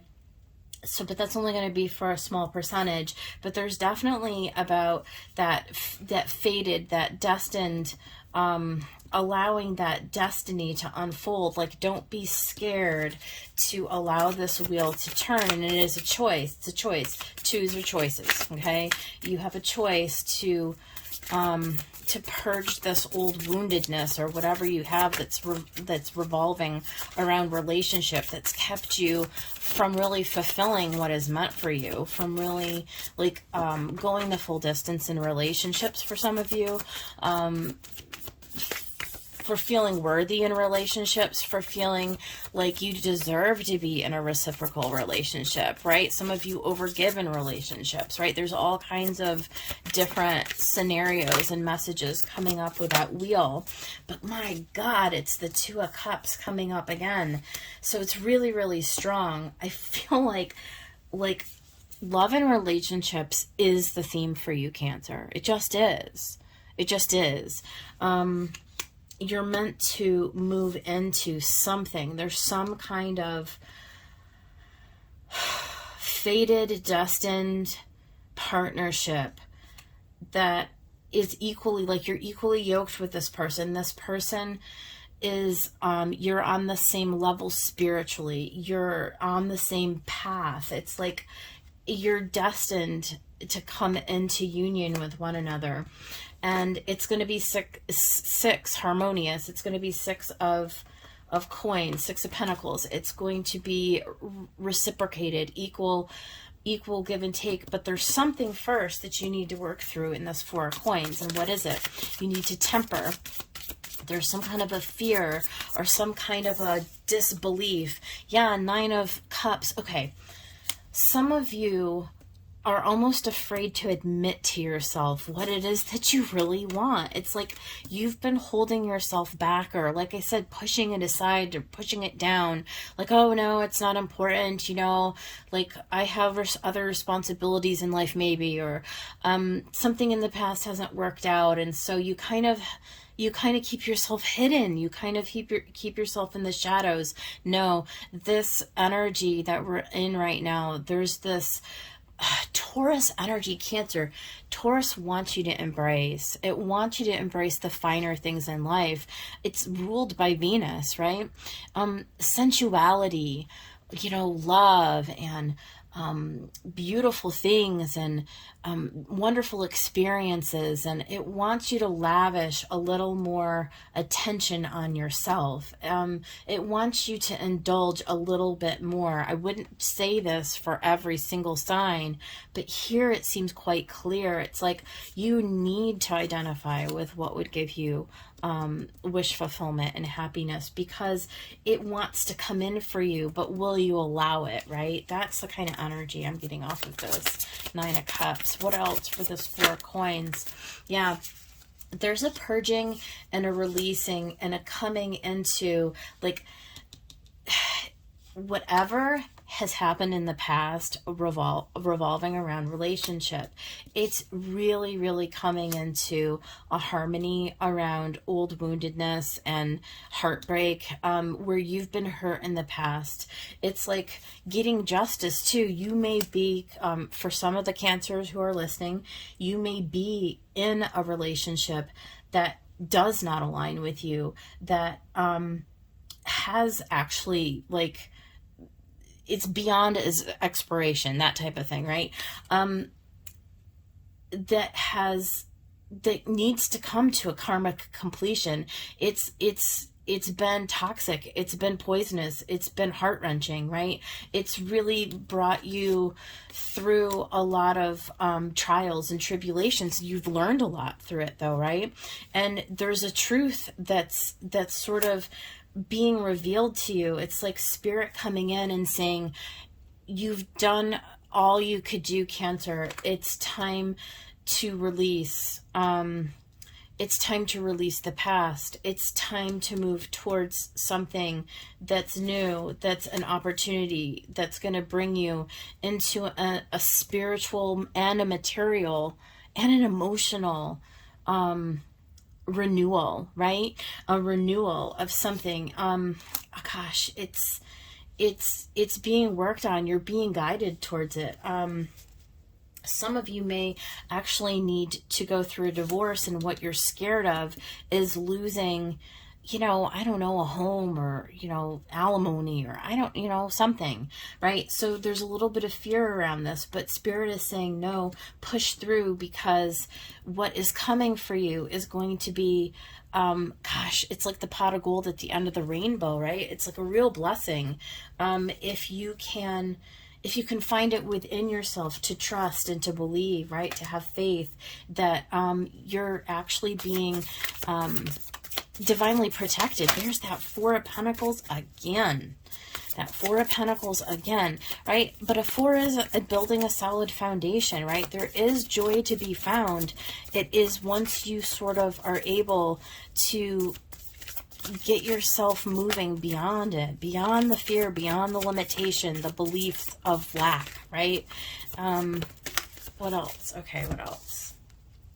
Yeah, Mother of Wands, right? Coming into, like, so many things, so many things. It's coming into like the ability to receive, okay? Because the Queen of Wands is feminine energy, right? So you're coming into that balance and that harmony, that temperance, right? Where you're feeling more confident in yourself. You're starting to pick up steam. The wheel is turning. It's building momentum. You're feeling more at ease. You're feeling more like, you know, maybe this is a possibility for myself, right? Like you're attracting what you need in this process. Like what is meant for you is coming for you. It can't miss you. You know, it's tempering those thoughts, those old thought patterns, right? That need to just really be overcome, that really need to be released. It's like, it's long overdue. You're ready to graduate to the truth of who you are. You're ready to be blessed by spirit. It's like, oh, they're just, your angels are like in the background. Like if you hear them, they're just like, yes, do it, do it, do it. Cancer, do it. Have the courage, overcome the fear, let it go, right? 4 and a 4, come into balance and a harmony, right? Within your physical being, understand the healing that is being offered to you now. Like, get on board with it, sign up for it, allow the illumination to come, allow your mind to rest, and just allow spirit to bring to you what is meant for you. Like you don't have to do a lot, you know, you just have to open yourself. You just have to open yourself to the belief and to the possibility that what is meant for you is coming for you. It's so beautiful, Cancer. It's so beautiful. Okay, look, what's on the bottom? We got the Ace of Swords. That's the truth right there. That's the truth and the clarity, right? This is the snake, I can never say that word. The Ouroboros. I can't say it. You guys know what I mean, though. Some of you may. Look at the Ace of Swords and the Two of Pentacles. Okay, there's another 2. You have to make a choice to come into union, to come into harmony, to come into balance. Okay, to see the truth, to believe the truth, to trust in the truth. You have to have faith. There's a change that's needed. It's meant for you. Okay, this change is meant for you. So over the next 6 months, your challenge is going to be to slowly but surely to overcome the fear and the hesitation, to release, right? To come into the karmic justice. For some of you, this means ending one relationship to open the pathway for another one. Okay, so it can mean all of those types of things. Now, I want to get some oracle cards for you, Cancer. So we're going to use the Wild Unknown Archetype deck.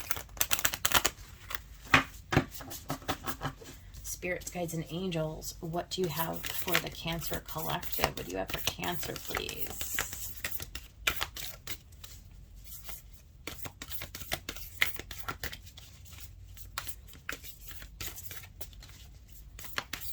Oh my gosh, we can't take all of those. Just one, please. I might have to pick it. Just one for Cancer, please, Spirit. One for Cancer. I'm going to just pick one. Look at the prayer. The prayer. We're going to read out of the book with that one. It's like your prayers are being answered. You know? It's like the stuff that you're almost afraid. You're almost afraid to ask for. You're almost afraid to acknowledge, right? It's like the stuff you've suppressed for so long. It's here. It's here. It's here. Let's get one from the Black Moon Astrology deck.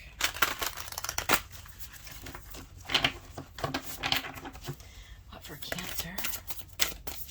What do we have for Cancer?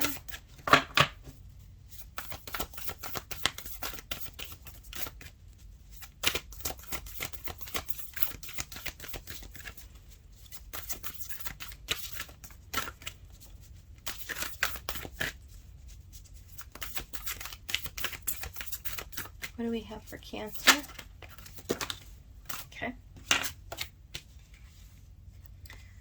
We actually got 2. I'm going to take them both because they're related to this lunar eclipse. We got Saturn return. Okay, so for some of you, you might be having your Saturn return, but what I'm more getting from this is, you know, Saturn is deeply rooted in this year, right? In this eclipse. We talked about it at the astrology at the beginning. If you sat through the astrology, you know what I'm talking about, right? So this is about really allowing this process to unfold. It's taking responsibility to participate in the changes that need to occur in your life, right? It really is. It's really about grabbing a hold of taking the reins of your life. Like okay, so I'm seeing the Chariot card in my mind's eye, right? It's your card, Cancer. It's like straightening out those reins, and it's like moving forward. It's the number 7. It's, you're being blessed, right? It's like Spirit is trying to like get through to you. And some of you, the wheel may turn whether you want it to or not. Like, you can go kicking and screaming, and for some of you, this is all going to go anyways. But why would you? Why would you put up resistance to this? Because this is, your prayers are being answered. And look at Pluto transformation. It's a major transformation. Like, you've come to this time in your life. It's this intersection, right? It's this choice that has to be faced. I mean, essentially, I don't even think you have an option, right? This is just what it is. The energy is what it is. And so let's take a look at this prayer card. If I can. Yeah, right here. Okay. What is prayer? When we are in a state of prayer, and when are we not? To whom or what do we pray? Archetypally, I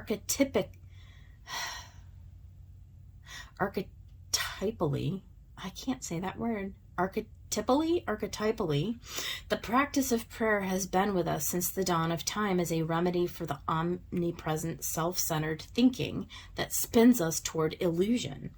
Prayer leads us beyond our ego as we move from our little story to the big one. Some say we're in a state of prayer anytime we're not the center of our own thoughts. Others say prayer is a natural result of gratitude. Perhaps it is simply surrender. I say surrender too. Or service. Whatever prayer is for you, this card reminds us of its importance. Get quiet, low, humble, and soft. Bow and touch the ground as your heart lifts to the sky. Though it may be uncomfortable, it's time. Nothing else will do. That's beautiful. So this is your reading. Cancer, I hope that it helped somebody out there. If it did, please like the video, and I will see you guys on the next one. All right, Gemini, you're up. It's time for your reading. So, spirits, guides, and angels, let us get a message for Gemini during this eclipse. What do you need Gemini to know today and for the next 6 months for their highest good and the highest good of everyone? Thank you, Spirit. What for Gemini?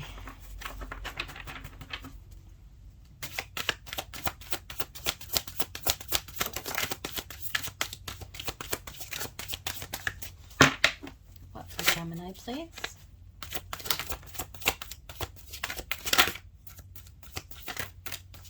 Okay. So on the bottom of the deck, we have Strength. You've got the High Priestess, the Three of Cups, and the Four of Swords. All right. So, Gemini, I feel like you're going to have patience and strength to overcome any sort of past energy or disappointment that wants to be released. We certainly have highlighted here with cups, so there seems to be emotions that want to come up to be dealt with, right? The High Priestess, it's like not all is initially going to be revealed to you. You're going to be asked to step into the mysteries, right? Into the shadow side of yourself, and to do some healing, okay? Gemini, what's interesting about this is that I feel like you're being asked to quiet your mind, and to go into silence, into meditation.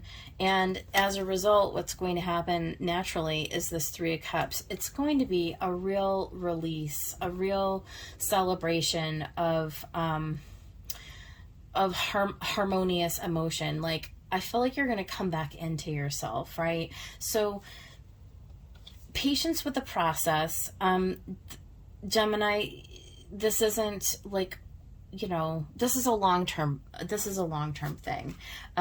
We've got the Five of Cups and the Star. So you are healing, potentially, right? If you participate in this, and you really, really dig deep. It's about digging deep. Okay. A lot of times Gemini, and I know because I have a Gemini moon, we like to remain sort of, you know, in the shallows and not really, you know, get too terribly deep. And sometimes we gloss over, we use our mentality and our wit to get us through life, right? Sometimes we don't want to address things in a deeper way because they're painful to look at. And so I think Spirit is just sort of saying, look, at this period of time, it's going to require some strength, okay, for you to do that. But yeah, you will certainly be successful in that endeavor if you choose to do it, right? So let's get some clarification from the Wild Unknown Tarot, and we will get some more messages. Spirit, if you could clarify for me, what is this High Priestess trying to say to Gemini? What does the Priestess want to reveal? Yeah. Okay, that's too many. Just one more, Spirit, please.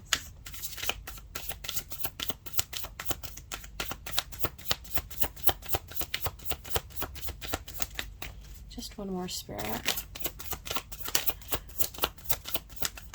Okay, yeah. These are strongholds, right? You're at a choice point. It is. It's a 2 with a 2, right? It's about moving forward. It's about taking action where action is needed. To persist, again, with strength, you're going to need some persistence to face something that's shadowy, that's potentially even something that is scary that you've resisted facing, okay? These are definite strongholds. Like, these are the kinds of things that are deep-seated. They keep us sort of spinning around and around a lot of times. It can, you know, run the gamut. You know how the devil is. It can be just old toxic beliefs and thought patterns. It can certainly be the things that keep us addicted. Anything, right? Any substances or any people, toxic situations. Even like the devil a lot of times is... again, it's our thought patterns. Like, it's almost like that old way of thinking about how we, you know, stories we tell ourselves, like the traumas that we suffered and endured, you know, in earlier periods of our life, even especially childhood, right? Like, anything that sort of prevents us from ascending, right? Ascending out of the shadow. And it's time for it to be revealed. I think the Priestess wants to work with you to show you how to move forward and how to move beyond some of this stuff. Let's get for the Four of Swords, because I'm really sort of reading these in this, right? I feel like we need to rest and we need to go within, right? So this is, first of all, getting rest. This is making sure you're getting plenty of rest. But it's also giving all of those mental gymnastics a rest too, right? Gemini, it's like overthinking. It's got to start, you've got to go back to the beginning. Daughter of Pentacles, right? This is going back to the very beginning as a student, like a child, right? Go all the way back to the beginning of where all of this pain began, where all of this fear, where all of this hesitation began. Allow it to bubble up to the surface. There's something new that wants to be revealed to you. Look at Temperance. There's a healing, there's a balance that wants to come in. It's being divinely guided. You are going to rise like a phoenix from the ashes, right? There's a renewal. There's, yeah, 7 of Swords, right? So these are all of the, like, the things that we try to run away from, right? They're like self-deceptions, things that we try to hide from others, things that we try to hide from ourselves, things that we push down, things that we push away. They're coming up for healing. They're coming up to be tempered. Did I mention it was going to take strength, right? So, and then we have the 3 of Cups. So I feel like this can have a lot to do with the people in our environment. Yeah, look at the 3 of Cups came up again in the 10 of Wands. So for some of you, there may be interference with the 7 of Swords, okay? There may be interference, all right? You may have somebody in your immediate environment. This could be family, a partner, family definitely, friends for sure, like a third party that's interfering, right? That's making your life difficult, that's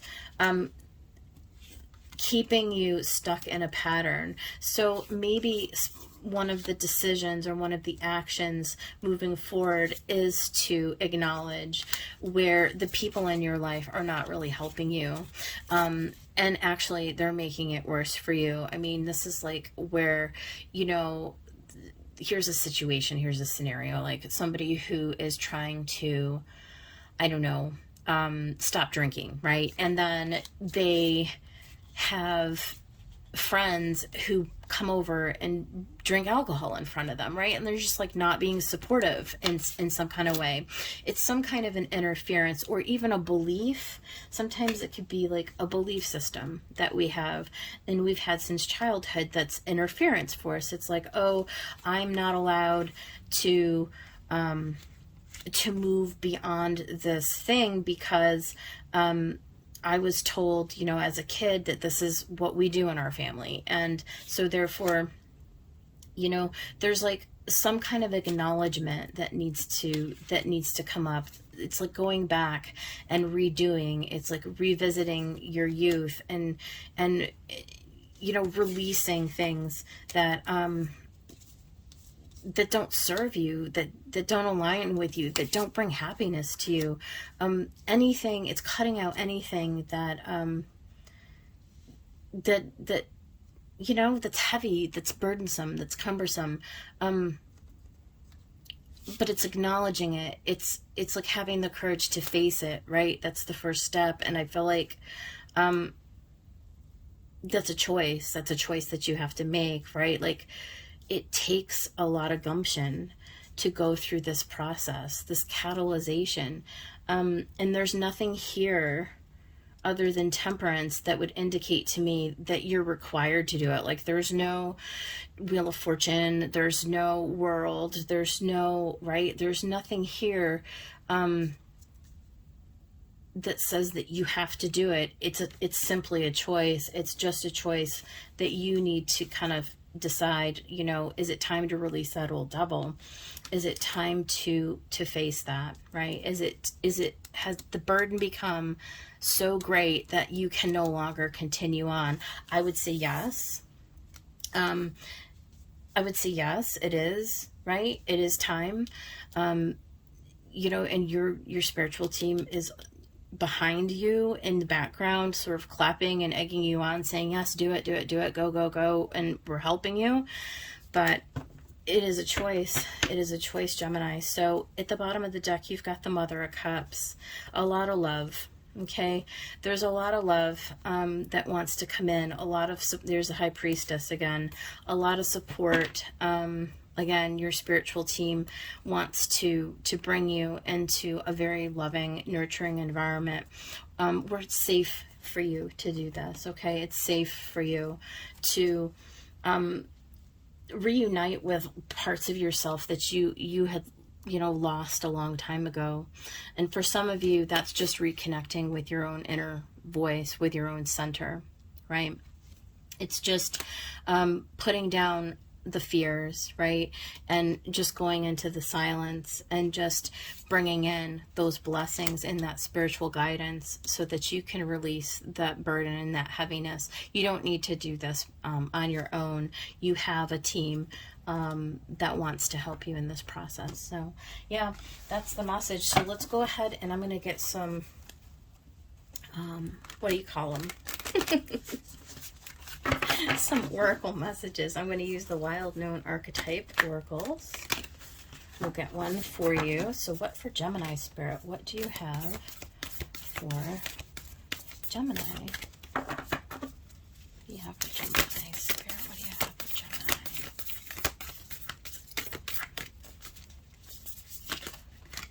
Oh my goodness. Sometimes these cards are hard to shuffle. What for Gemini?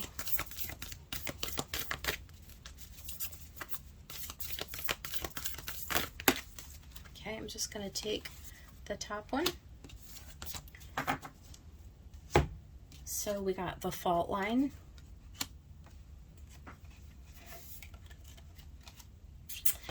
And I will go into the book on this, but like what I'm getting just by looking at the fault line, it's like there's a crack in your foundation, right? And it isn't going to take very much for that fault line to just crack wide open. Like the heaviness of whatever this devil has been for you, it's coming to a place where it'd be very difficult to deny it, you know? It'd be very hard to continue on. This eclipse season is very much about you going towards a life of abundance and a life of desire and celebration and good times and lightheartedness and right and like all of those beautiful experiences, and putting down those old devils. So we got two. We got Neptune, Sacrifice, and Leo, I Will. So with the Leo card, I feel like that's just, again, if you were there for the astrology at the very beginning, we talked about how Leo is really the key to this energy, right? It's about getting into a lighthearted place, about having joy, having fun, going out. You may have a breakthrough during Leo season, right? So late July, early mid-August. There's something about shining a light in the darkness, right? Lightening the load, right? Becoming lighter.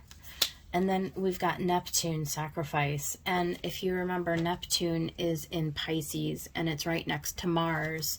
So here we have Mars in Aries. So it's all about allowing the ego to dissolve, right? Taking action in spite of thinking sometimes that we know better, or it'll be fine, I'll just continue down my road, I will attend to it later. And Neptune is here to saying that there's a little part of your ego that just needs to be put aside. It just needs to be set down, right? And you know, it's just a part of you that, you know, maybe you've been holding on to needs to be sacrificed. It needs to be given up. It needs to, whatever this devil represents for you, whatever this attachment is, whatever this habit, whatever this thought pattern, whatever the thing is that's heavy and keeps you burdened, okay? It's time to release it. It's time to get unstuck from it, okay? And Neptune wants to help you. It's here to help you to connect again to your source, to your inner being. The mind needs to be subdued, needs to be quieted to allow the spirit to come up to guide you, okay? And then last but not least, let's get a message from Moonology. What for Gemini? What for Gemini? Step out of your comfort zone. North Node in Taurus. Yep. Yep. Step out of your comfort zone, Gemini. It is. It's gonna take some strength. It's gonna take some willpower, right? Whenever we're dealing with devil energy, it's a long road, but you can do it. And you're going to be better off for it when you do. So let's just real quick, I want to look because I'm interested to know what this fault line says in the book here.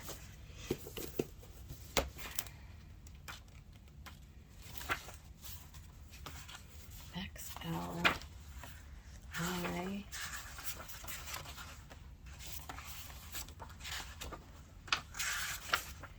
There we go.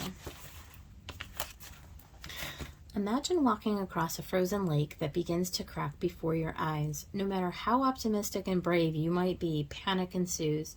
You become fearful and tense and long for stable ground. Such is the energy of the fault line. It's the energy of walking on eggshells, of precarious dynamics, of sensing what is ready to break open into chaos. It's likely this cracking open is overdue, that's what I said, as fault lines develop slowly and naturally from underlying elemental pressures. This card comes as a potent warning not to deny the shakiness that's afoot. It's much better to prepare yourself for change than to walk along the fault line pretending all is well. There's no easy fix for the situation at hand. It will require a foundational shift that alters the current dynamics from the ground up. All right, Gemini, that is your message. I hope somebody out there found it helpful. If you did, please like the video, and I will see you guys on the next one. All right, Taurus, you are up. So the sun is in Taurus. You are a major player in this energy. So let's find out, Spirit Guides and Angels, what is the message for Taurus? What do you have for them during this eclipse season? For the next 6 months, for their highest good and the highest good of everyone. What is the message for Taurus?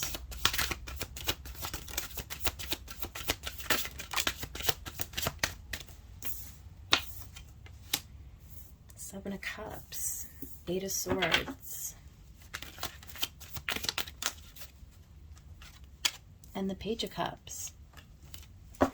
So at the bottom of the deck, you have Justice, and you've got the Hermit. Underneath the Hermit, the Palace of Cups. Interesting. So I feel like you are being offered a cup of love here. There's something that wants to come in that's more balanced for you.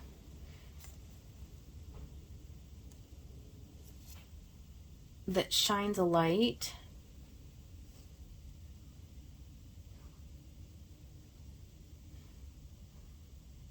That shines a light on something that you have felt lacking.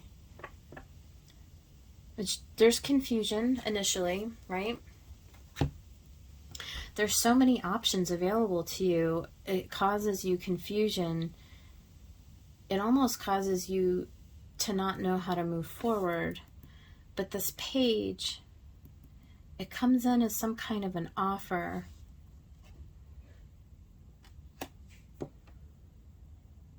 There's something in the mental space that needs to come into harmony with the emotional space. And this Justice,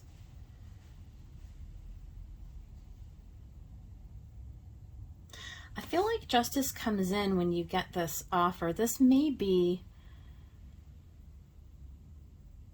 it's like vindication, to be honest with you. It's not necessarily, I'm not feeling like necessarily this is somebody coming in to say, hey Taurus, I'm super sorry.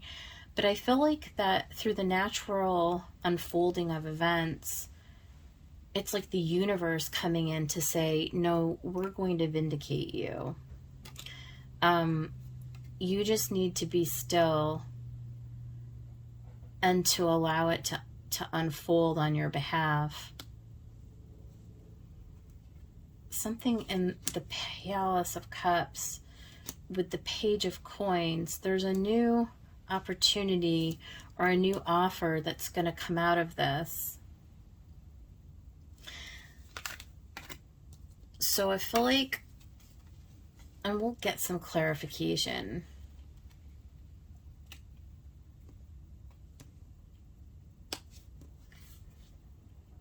It's blind. It's blind. You don't see it. You don't see it. Inside your head, it's like you don't even know how to move forward. You don't know how to navigate through this terrain.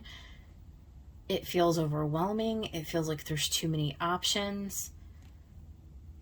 But I feel like the universe is coming in to wipe the slate clean for you. Let's get some clarification on this. I'm not sure. Let's see. We've got the Wild Unknown Tarot here. Spirits, let's get some clarification. What is this message for Taurus? What do they need to know? Let's find out about this Seven of Cups. What is the Seven of Cups? Venus and Scorpio. What is the Seven of Cups?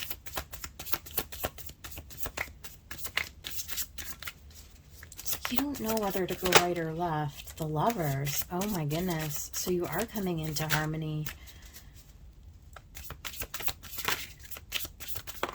Could this be an offer for a divine partnership? Maybe. The Four of Pentacles. The Seven of Wands. And the Two of Cups. Yeah, I'm going to say that this is... I think this is an offer of love, you guys. That's crazy. Okay, so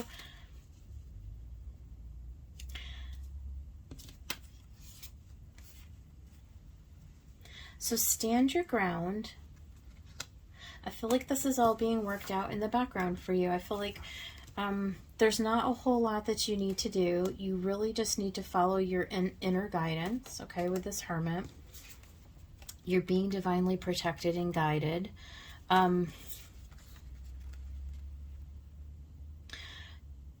There's a warning. Don't get stuck. Don't get stuck in holding on too tightly or being too defensive. You've got to remain open, Taurus. But whatever this is, it's a divine partnership. There's somebody coming in. I feel like it's love. Page of Cups. I mean, I don't really read this any other way. This is all in the realm of cups. This is all in the realm of emotions.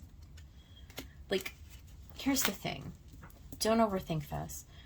You need the universe to do all the heavy lifting. The why, the how, the blah, blah, blah, all that. Like, you don't worry about that. You got to remain open.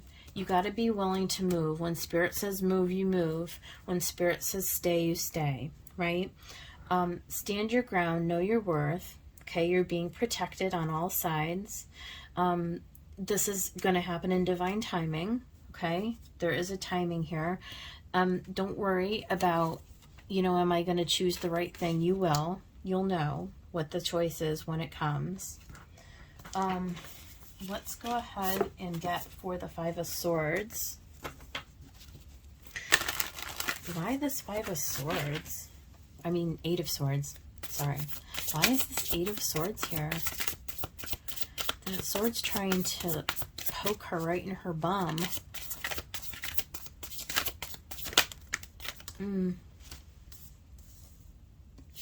Six of Swords. So it's really kind of getting out of your head and like calming yourself down, getting into a more, okay, so in order for this to come, this is the mental work that you're going to need to do here. The Hierophant. Okay, I got it.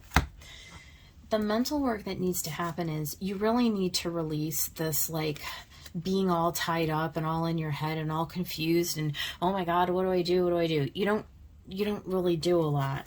This is about your beliefs and your faith and spirit, okay? This is like all being worked out for you behind the scenes, and all you need to do is relax into it, is to feel into it. So what do we do in manifestation, right? We get the idea of like basically what we want the outcome to sort of look like, but loosely, okay? You're open because, the detail, okay, so some of the details may not exactly like play out exact, okay? That's what you're being asked to release. Let the universe do the heavy lifting. Let the details be worked out, okay? Let go of any negative beliefs that would hold this back or that would delay it, okay? So your job, Taurus, is to stay in a positive mindset, okay? To just stand your ground, having faith and trust the universe is working it out. Release any fear and expect that this is coming in. You've got a divine partnership that's coming in. No doubt about it. There's an offer coming. What is this Page of Cups? What is this Page of Cups? Yep. Yep. Anything else? You have to release these old mindsets, these old fears, these like fear of lack, fear of worth, oh, fear like, how's it going to happen? When's it going to happen? Blah, blah, blah. Like, you've got to literally take your focus someplace else. You've got to quiet the mind. You've got to rest and relax. Nothing else wants to come out here. Look, you got the moon. Okay. It's not being revealed to you yet. The Hanged Man. It's all Pisces energy. All right. You've got to chill. You've got to do nothing. You've got to release all of this frenetic energy, all of this, oh my gosh, what if, what if, what if? No. You've got to go back. You've got to get rooted firmly in a harmonious emotional space. It's coming. Believe it. Relax. It'll be illuminated in you in the divine timing when it's all worked out. The offer will come. It's going to arrive. It's going to be better than you ever imagined. Okay? It's coming. It's coming. Oh my God, it's coming. Taurus, this is amazing. Okay? So, let's get some oracle cards. I've got the Wild Unknown Archetypes here. This is an amazing reading. I love this, Taurus. This is the bomb. All right. What do you have, Spirit, for Taurus? Oh, these cards. They're really hard to shuffle. What do you have for Taurus, Spirit? Three's a charm. What do we have for Taurus? What do we have for Taurus? What do we have for Taurus? What do we have for Taurus? I'm going to just pick one. What do we have for Taurus?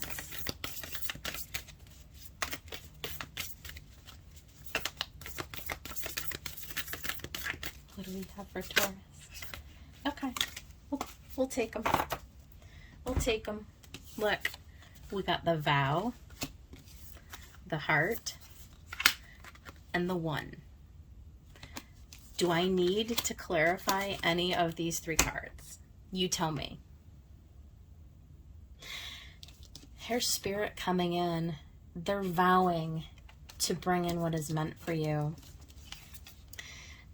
This is going to repair any wounds, any past traumas or pain or anything. Your heart is going to be set ablaze because the One is coming. Oh my God.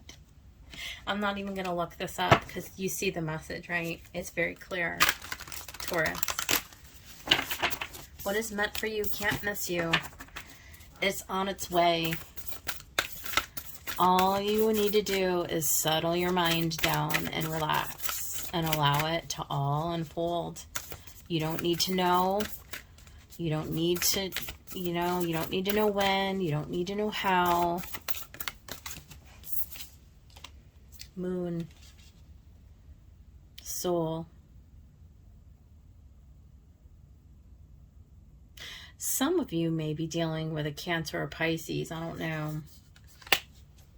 It will be revealed to you. It will be revealed to you. This moon is going to be the catalyst that sets the dominoes, right? That sets off the event. Okay. this moon on May 15th, 16th is what is going to begin the process of unfolding. And let's get one from Moonology for Taurus.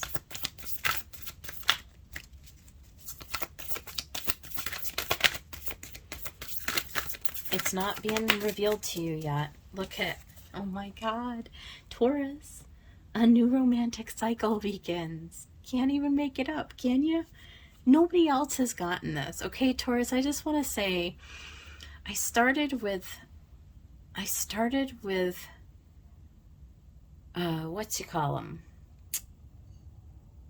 Scorpio. So you're the first one that's gotten any kind of a reading like this. Okay? So this is, claim this. This is yours. This is beautiful. I love this. I'm really, really excited for you all. So just be patient. You've got to be patient. Okay?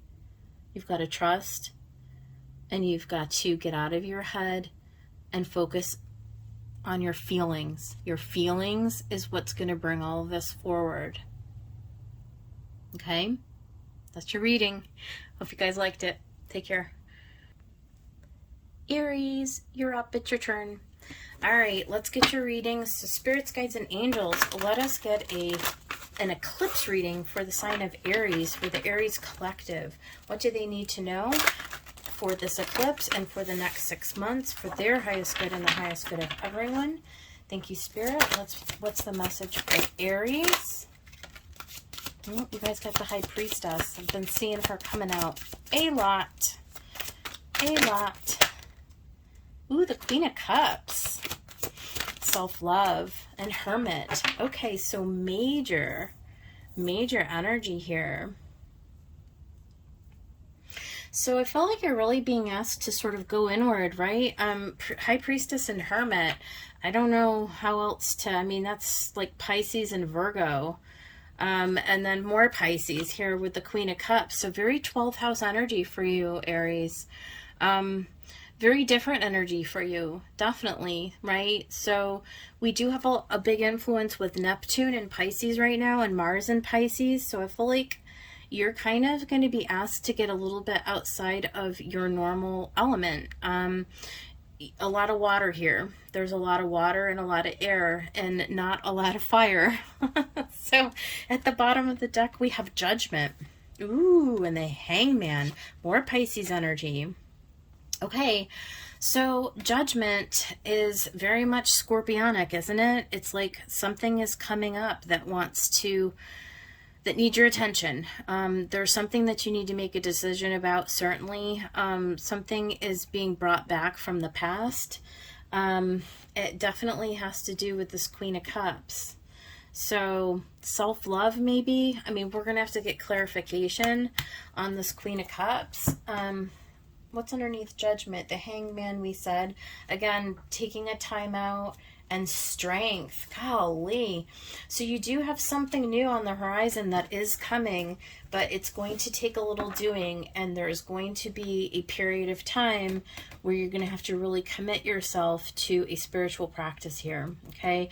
This is about connecting with your inner being through a practice of like meditation, some kind of like following the breath, maybe yoga, something. Okay, there's gotta be some kind of a commitment here before something is to be revealed, which has to do with this Queen of Cups. So Spirit, you got a lot of splaining to do here to Aries. I need a whole bunch of messaging around all of what this is. Let's start with the High Priestess. What is this High Priestess trying to say? Releasing stuff that's been in the shadows around, yes, okay, 10 of Cups, that's good. 5 of Cups, all around emotions. Aries, you've got some, like, emotions that you've been keeping, like, repressed or something. Yeah, Hanged Man again. Ooh, all of this Pisces energy.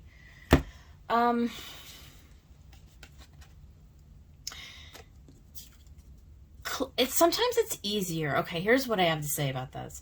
Sometimes it's easier to know, like, to focus on what hasn't worked, right? Like, what has been disappointing, what hasn't worked, what has brought us into states of disappointment and like low energy and sadness and grief. And sometimes it's harder to know or to identify, right? Or to define, like, what does 10 of Cups mean, Aries?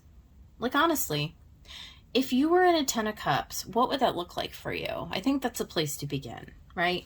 And so I feel like Spirit is coming in to say, this is a time for you to pause, okay? There's some introspection needed. Like, sometimes Aries is all about like that Mars action, going out, getting going, hitting the road, initiating things, starting new projects, experiencing life, lust for life. Like, I've never met an Aries who has a problem with, well, you know, wanting to try new things. And like, it's not hard to get an Aries. I know, I was married to one. Y'all are very fun people, frankly, right? And you're being asked to kind of step out of your element here and to really, really purge some of these old emotions that you've kind of held down for a while, right? It's like the 10 of Cups is really, it's like really asking you to define, like, where do you want to go? Where do you see yourself? Like, what is going to really bring you into a harmonious emotional state? You know, that's what I'm getting. So let's talk about the Queen of Cups. What does she have to say?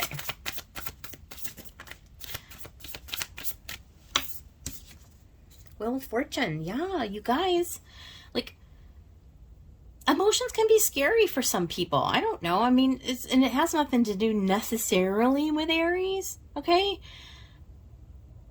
There's many Aries who are perfectly attuned to their emotions, but there's something that wants to move you into a place where you can finally release these past resentments. Because you know, resentment is the #1 thing that keeps us from really, really stepping into like our highest evolution and like having like the best time in life and meeting the best people and being the best person and being able to serve and be a light for others, right? It's like the wheel wants to turn.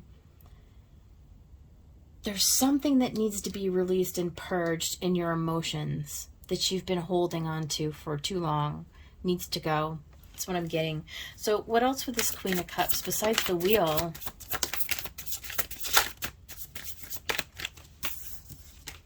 Yeah, there you are, Aries, making a decision, and there's the Hermit again.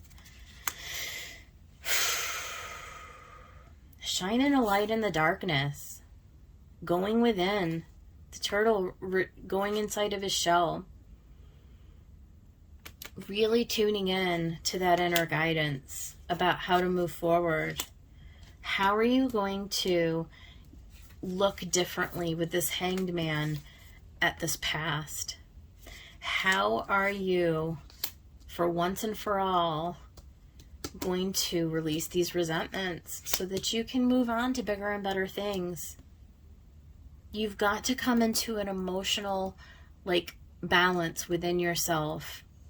Okay? It's pretty simple. It's just a very simple message. There's not a lot of meat to it. It's about making a decision. You're at a crossroads, Aries. Oh, wow. Look at that. The Lovers. What else? It's really like balancing your masculine and feminine energy. It's like, yeah, removing the false masks. It's like sometimes, you know, Aries, how we deceive ourselves into thinking that we're happy or thinking that everything is hunky-dory. But it's like, is it really? Sometimes we don't want to look at that. We run away from that, right? There's something like beautiful, like look at the rainbow.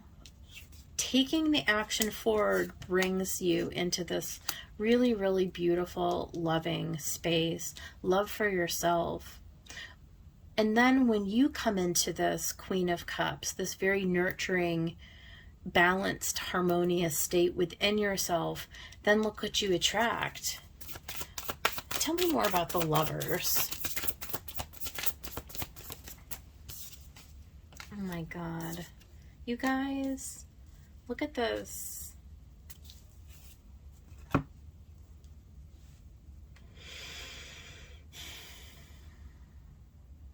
This is crazy because I just got done telling Taurus the very same thing. You guys are attracting a divine counterpart. Somebody who's going to be really aligned with you.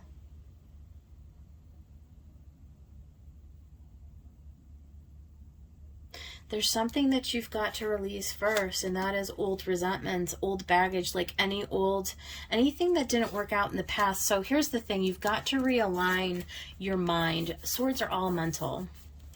You've got to realign how you're thinking and setting up your expectations before this can fully manifest.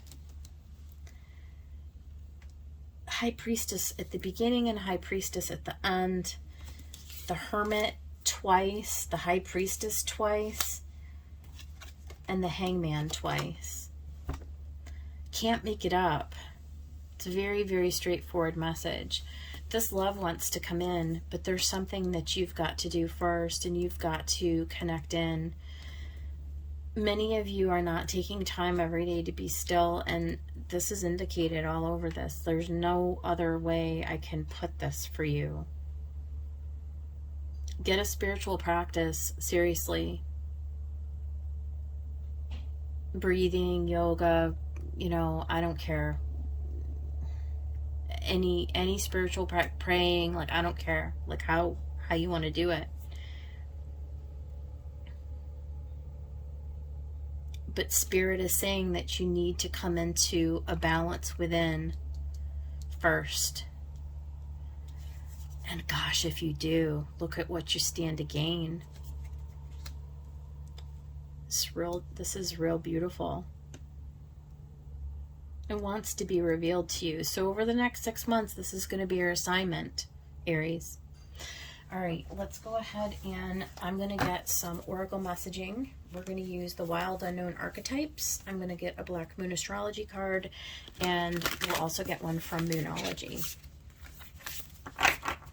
All right, spirits, what do we want to let Aries know from the Wild Unknown Archetypes?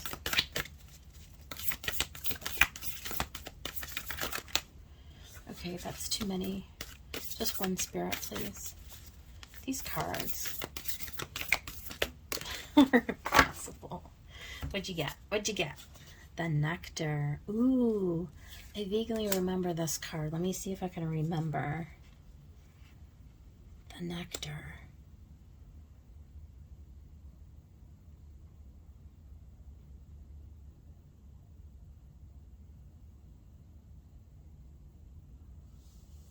It's like at the heart. It's like at the heart of a plant is the nectar. It's the sweet spot. It's the sweet spot inside. We're going to read out of the book. Let me pull your other two cards first. We've got Black Moon Astrology. What do we have for Aries from Black Moon Astrology?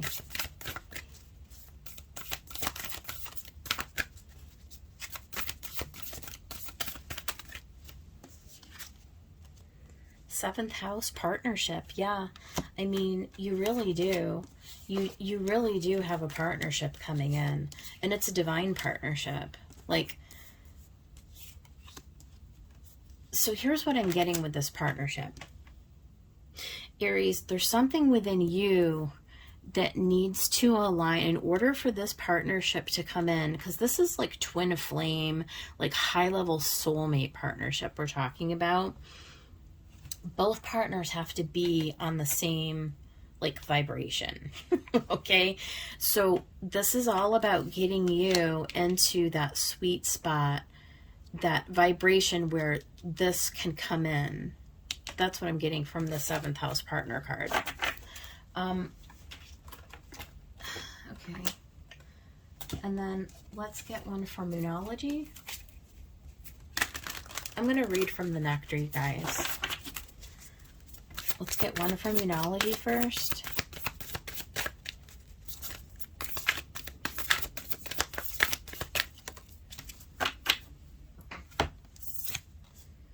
Have faith in your dreams.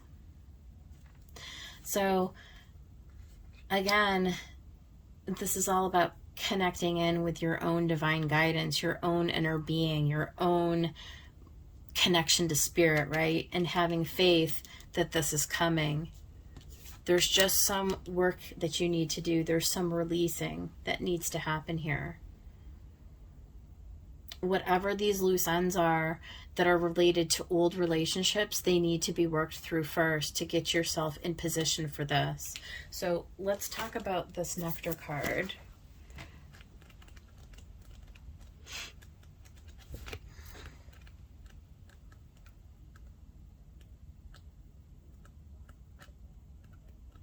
Here we go.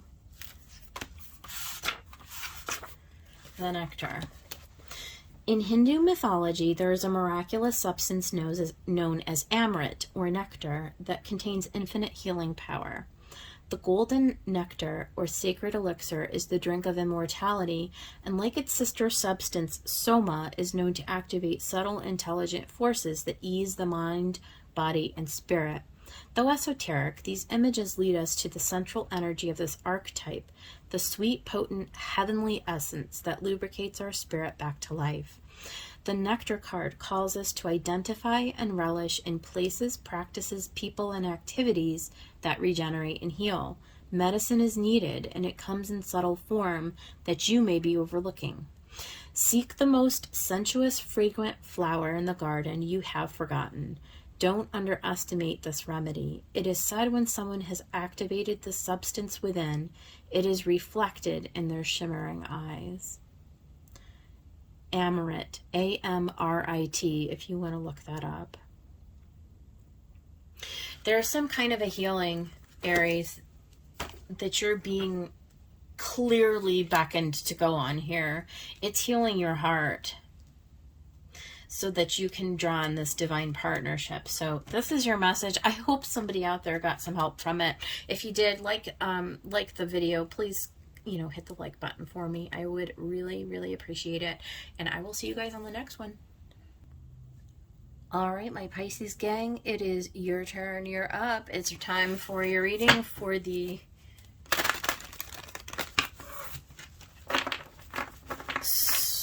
full moon lunar eclipse. Sorry, I couldn't get it out. Full moon lunar eclipse in Taurus.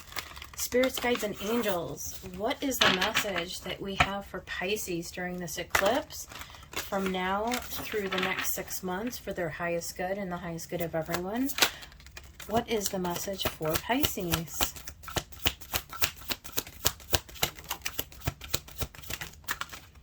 Okay. We've got the Four of Wands, we've got the Page of Swords, and we've got the Devil. At the bottom of the deck, we've got the Six of Wands, and we've got the Palace of Wands. So a lot of creative, spiritual energy, a lot of victory, right? A lot of inspiration to act. Very Leo kind of energy here, right? And then we start out with the Four of Wands. So 1111. What are we bringing into manifestation? Something stable, something foundational, happy home, a happy family, a twin flame connection perhaps? Not sure. We'll see when we clarify. But we do have victory indicated. What's underneath that? The Knight of Wands. Look at all the Wands energy, Pisces. King of Wands, Knight of Wands. It's funny because I just did Aries and they got like all Pisces cards, and like Pisces is getting like all fire cards, Leo, Sag, Aries cards. It's so weird. But remember when we did the astrology, if you were there at the beginning, we said that it's weird because Mars, which is a very Aries energy, is in Pisces, and Venus, which is exalted in Pisces, is in Aries, right? So it's like there's something flipped in the energy is like, it's like flip-flopped. It's like I feel like Pisces, you're being called to definitely get out of your comfort zone, definitely do something that you wouldn't normally do. It's like you're being inspired to take on this fiery energy, this like forward moving, like authoritative, like almost like a different identity, right? Like in Leo, it's like there's almost this different identity or this different, it's like really, really different energy for you. I'm feeling like, look at this guy. He's a big Brutus. It's like, he's got a victory. He's like almost standing, like, it's almost audacious a little bit. Like this feeling of like, look at me, like a peacock, like you're peacocking, Pisces, like you're, but like you're being encouraged to do so. You're being encouraged to stand out. Page of Swords. What is this message? It's like learning how to release yourself from this fear of being seen. You don't have to be like, look at, I'm just being drawn to this little guy in the cage. Like, you don't have to be in that cage. You don't have to make yourself so small. You don't have to,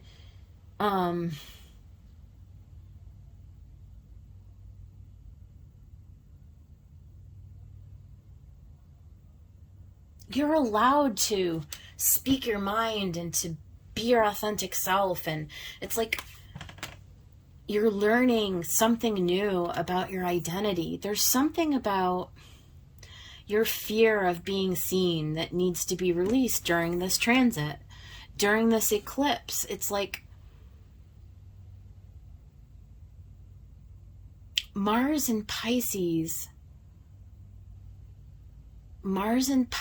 with Neptune. It's a different quality though. It's a different quality. It's not like the way that a fire sign would walk through a room and be seen. No, this is more subtle. It's Pisces.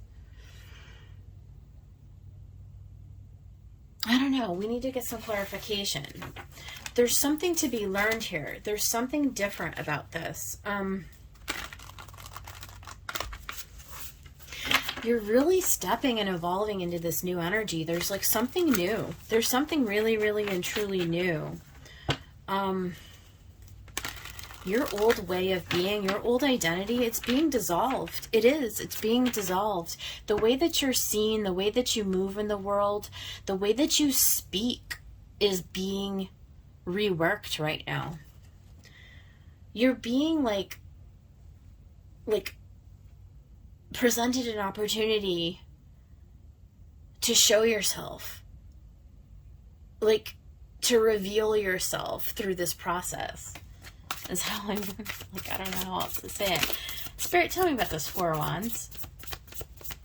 Something fundamentally, foundationally different about you, okay? There's something that wants to come out, that wants to, it's like you're being inspired. I don't know. And I do feel like, look at that. The Father of Wands again. Here he is again. Masculine energy. Because we're a feminine sign, Pisces. I'm a Pisces. It's like, for those of you who don't normally assert yourself, like be assertive, be courageous, be creative. There's something here with Leo season. I feel like, and again, if you were here for the astrology at the beginning, if you listened, there's something about Leo being a catalyst. There's like joy to be found and like adventures to be gone on, and like things that you don't normally do, Pisces. That's what I'm feeling, like very strongly, very strongly. You're going to be catapulted into some new role. Look at this, 9 of Pentacles. It's going to be very good for you. It's going to be like, to be honest, it's like following your intuition, following your bliss, following your passion and your drive is going to lead you to such abundance, such blessings. It's like going to literally rewrite like who you are in the world and how people see you. It's like you're going to become an authority, almost an authority in your own right. It's crazy. It's like very palpable. All right, we'll just take one more. Look at 9 of Cups. The wishes fulfilled, the desires. It's going to be so good for your emotional state. It's going to be so uplifting and so supportive and so nurturing. It's like you're finally going to have a voice, or finally going to have something, like some way to like express yourself, which is like something that's been lacking, or something that's been kept small or kept closed from you, or you haven't, it's like you haven't found your path forward, but it's like going to be revealed to you during this transit, during this next 6 months. There's something very, very expansive, and like you're going to grow in this really, really new way. Let's talk about this Page of Swords.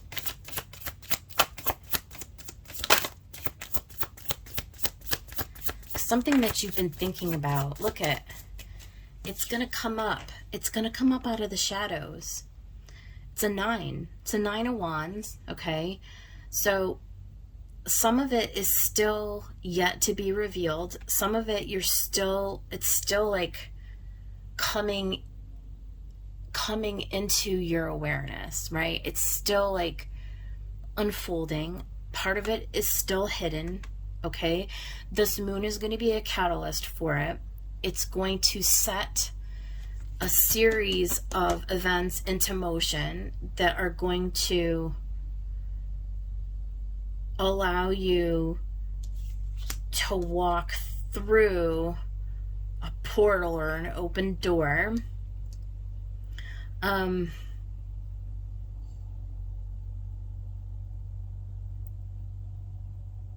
Be careful of resistance. Be careful that remain open to it, right? Remain open, like be curious, right? Stay balanced, like this butterfly, right? Like be cool, be open, be available, be light. There's something in this transformation. You're being really, really pulled. Look at 999, 999, 999. What does that mean? You're at the end of a cycle. You're at a choice point. There's something new that's being revealed to you. There's someplace you need to go. There's something you need to become. There's a dream that you've forgotten about. Pisces, what is it? Wheel of Fortune. Can't make it up. Don't be afraid. Don't be afraid of this. This is destiny. This is meant for you.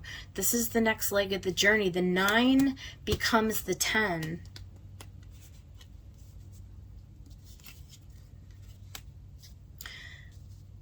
There's something new that you're going to need to learn. There is a message that's coming in.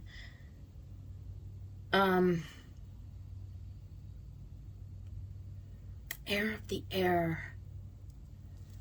One more for this Page of Swords. Father of Pentacles. It's going to be stable. It's going to be long term. It's definitely going to be, it's going to pay out. Like Pentacles, like it's not just in your imagination anymore. It's actually coming down into physical reality. This is something that you're actually going to manifest.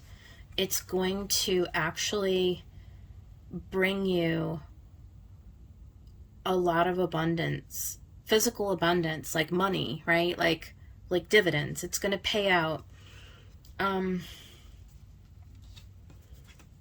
You may meet somebody at this time who inspires you to learn something new. Could be a new job. Could be. It could be just somebody. I mean, shit, it could be like you're watching a video on YouTube and like all of a sudden it's just like, oh my God, that's what I need. Like it reminds you of something that you've been hiding from, and you're like, no, this is what I'm supposed to do. This is what's meant for me. It's fundamental. It's foundational. Let's talk about the devil.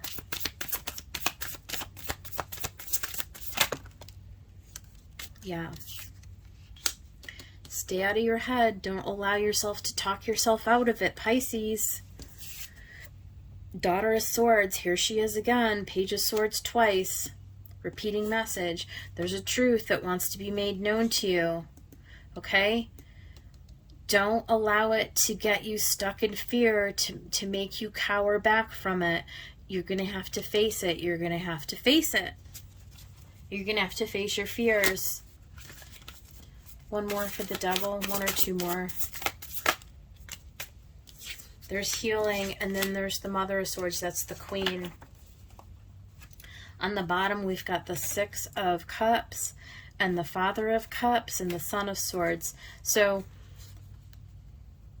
we do see your emotions coming into balance. We see you getting rooted. There's something from the past that comes into the present. It's reminiscing. There's something that's being revealed to you that you've forgotten about, okay? You have forgotten about. You got a lot of swords here, right? So it's going to be illuminated to you through this process. So this could be over the whole next 6 months. I mean, it's not going to be like tomorrow or anything. So we got time. We got time. We always got time, especially with the Wheel of Fortune. We got Father Time. It's like taking responsibility to work through the fear, to heal the mindsets that have kept you stuck, have kept you small. Really stepping into using your past experience, this Queen of Swords. She's all about the truth, right? You've got the Son of Swords, you got the Page of Swords in here. A lot of swords, a lot of learning, a lot of taking action, a lot of revelation. What do you got underneath there? Justice, the Mother of Wands, and the Ace of Wands. There's something new that wants to come in, and you're excited about it. You're on board with it. When it comes, you'll know what it is. Initially, you see it, and you're like, oh, yes. You choose it. You do. You choose it. And then comes the hard part at the end. So you make the choice, and then you have to persist, and you have to grit through it. You have to face the fears. You have to face the old mindsets need to be purged and released, right? There's truth. There's revelation. Oh my God. So much going on here. I can't even imagine what it is, to be honest with you. It's going to be so different for everybody. But I do feel like it is related to making decisions about you, okay? This isn't about anybody else. This is really all about you, Pisces. Getting yourself aligned with the right career path, right? The right, living in the right place. Maybe you're going to move, right? Into a new home. Maybe it's getting yourself out of an old relationship or out of an old partnership of some kind, releasing yourself from contracts, whatever it is. You're learning and you're uncovering. There's this new aspect that wants to be born in like fundamentally in who you are. It's like you're really evolving like as a person here. So let's get some Wild Unknown Archetype Oracle here for you, Pisces.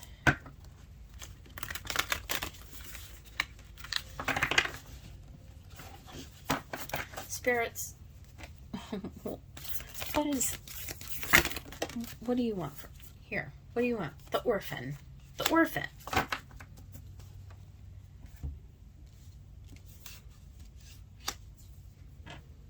Card 5. There's a change in the way that you see yourself. There is. There's a change in the way you see yourself. You're not playing like that anymore. You're not playing the victim anymore. You're not playing that role anymore. You're stepping into your power. It's time. It's time to cut out all the shit, all the bullshit. It's time to heal. Time to tell yourself a new story. You're not a victim. You're not. You're done with that. You're stepping into your authority. You're going towards your wish fulfillment. You're going to stand on your own 2 feet. The cycle has come to a completion. It's come to an end. It's taken a long time, but you got here. You're coming into a nice place. Once you get through this transition, once you do and complete the work,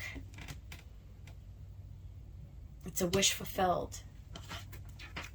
Let's get a Moonology card. Let's get a Moonology card.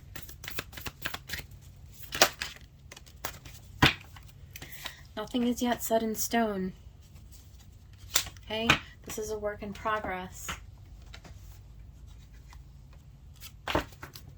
There's going to be a lot of work at the end of this. So this tells me this is going to be every bit of the next 6 months. Okay? This is going to take tenacity and commitment. Big time. This is going to be a real evolution in your being, and it's going to be worth it, but it's going to take a lot to face it. It's going to take that wounded warrior, that 9 of Wands, that tenacity, that strength, right? You're being asked to shift completely out of your element. This is not a small ask, okay? I get it. I'm with you in this. There's a lot of purging and releasing that needs to happen over this next 6 months. A lot of getting really real with yourself. Look at, I can't even make it up. It's healing. It's Chiron, the wounded healer. And where did we say in the astrology at the beginning, Chiron is sitting right on top of Venus in Aries. In Aries, in Aries, in Aries, in Aries. This is about healing old wounds, old patterns that stem from childhood. This is uprooting a lifetime of devil energy. It's literally rewriting the script on who you are and who you see yourself to be. It is absolutely looking fear in the face and saying, yes, I'm going to do it anyways. It's getting out of victim. I'm telling you, this orphan, I don't know what this card means. Okay, I'm going to look in the book, but this orphan card is screaming to me like 5 of Pentacles. It's just screaming to me.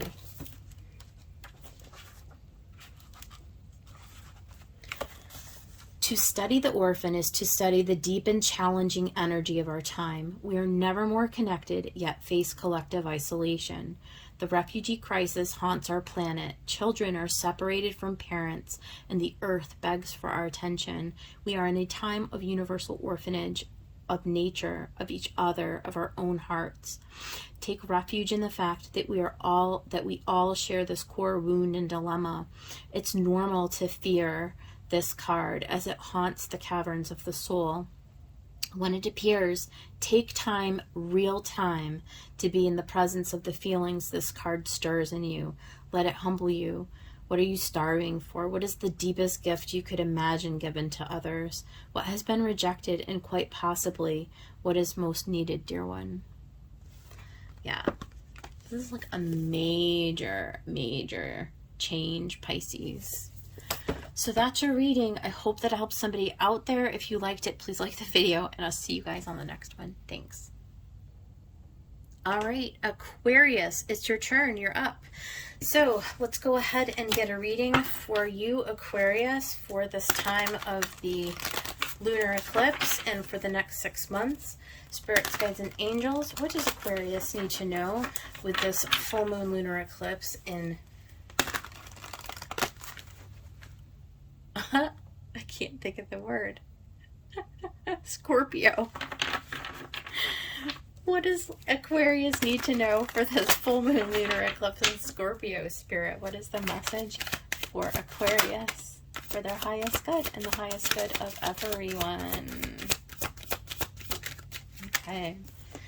So we do have the Six of Swords moving into calmer waters. We do have the Hanging Man, card of Pisces, taking a time out.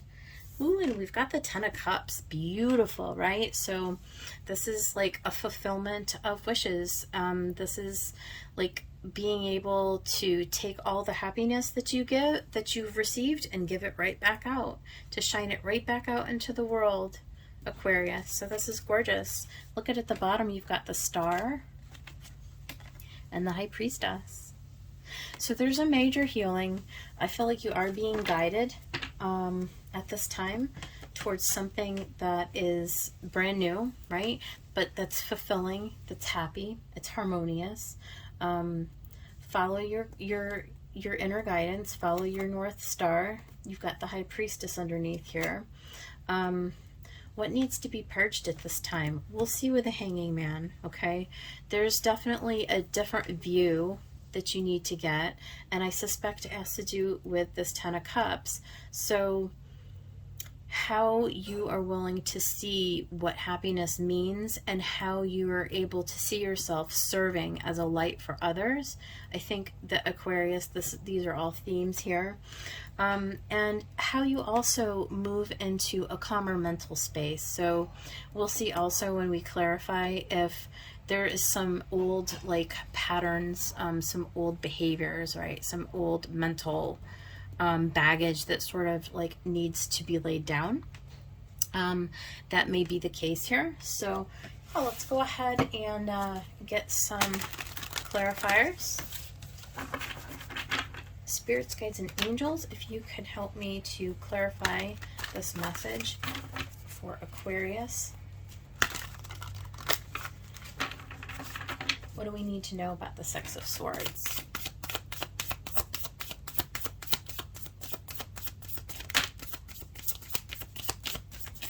Interesting. So we've got Temperance and the Hermit. So there's definitely a temperance, there's a tempering, there's a need to sort of go into this Hermit / Hanged Man. They're kind of similar-ish.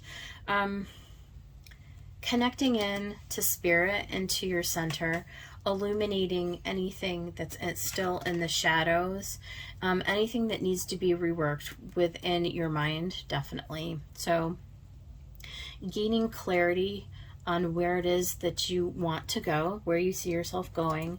The process of tempering, right? The art of temperance, bringing matter, spirit into matter. There's a balancing, there's a divine protection as well that's going on here. Anything else for the Six of Swords? Strength. So it's a process. This tempering and this Hermit is going to take time. Again, it's a card of Leo, and I can't help but think that because Leo is actually a catalyst in all of this, you may see like a development around Leo season. So that's late July into mid-August.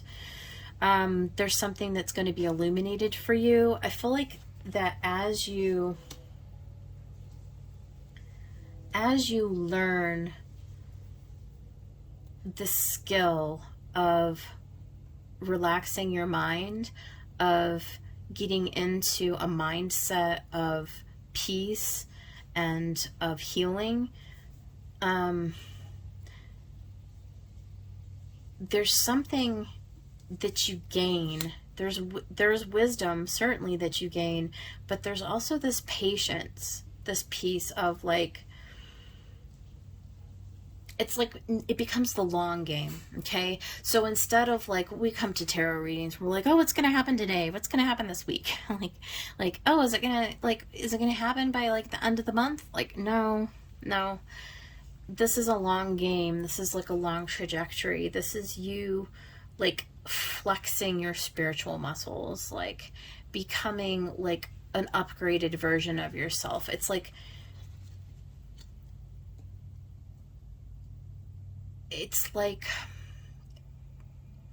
tapping into your connection to your inner guidance system that brings a balance and an ability. It's like you're increasing your abilities to embody this Ten of Cups, to become this Ten of Cups. It's like you're becoming the person who becomes a light for others. You're becoming a person who becomes in service to others. It's kind of a, that's not a small message, it's just kind of a big message. But let's talk about this Hanging Man, Aquarius. Yeah, there's a releasing, definitely. There's something heavy. Look at Ten of Cups and Ten of Wands. So you're at the end of a cycle. It's a Ten of Cups, Ten of Cups. It's all about becoming a new version of yourself. It's all about purging out the darkness. Look at Tower. Building a new foundation, allowing the lightning to come and take down those old structures, those old beliefs. It really is getting a new perspective on what's important, what's going to bring you happiness, what's going to allow you to be a light and a service to others, honestly. Being courageous, right? Being strong, being persistent, taking responsibility, all those Saturn type themes. Let's talk about this Ten of Cups.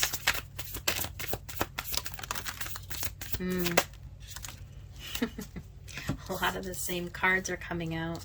We've got the Mother of Pentacles, right?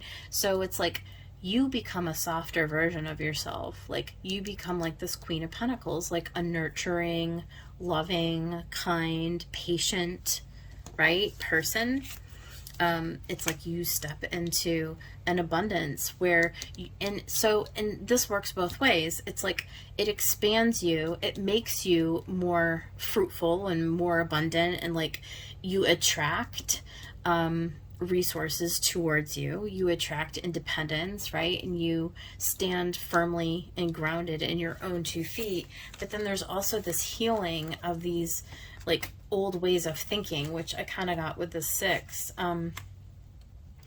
It's like there's something illuminated in this old, like this truth comes in about like, who do I want to be? Like, how do I want to reflect in the world? Like, how do I want to be known?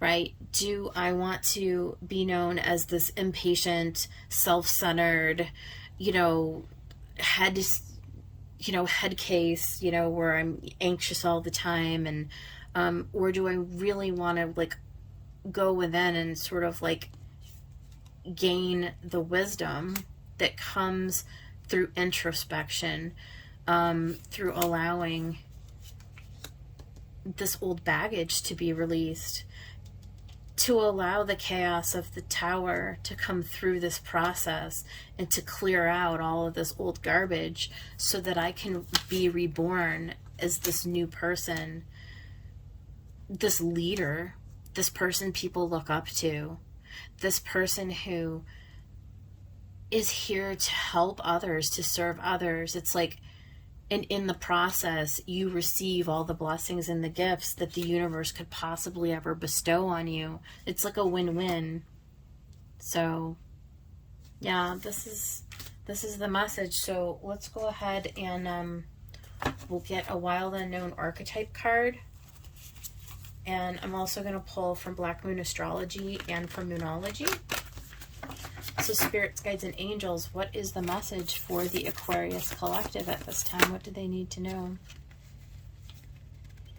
Well, I'm going to do both because they came out face up. But you guys got the Poet and the Healer. I love that. I love that. I feel like there's something definitely about you being a healer here, but there's also something about the way that you use your words to inspire. So Aquarius, I feel like the message really has to do with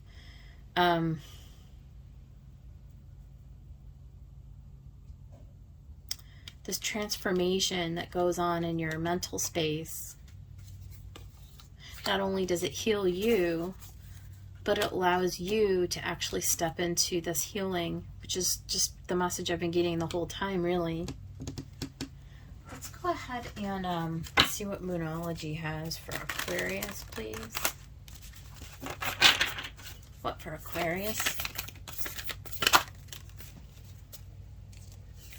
The energy is gaining momentum. One more.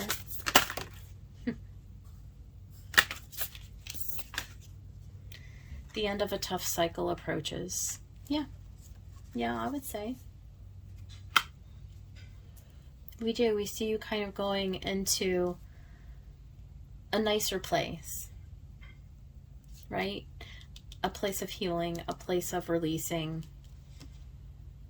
a place of stepping into your own light, your own authority. Interesting. The energy is gaining momentum. And then I'll just take one from the Black Moon Astrology deck.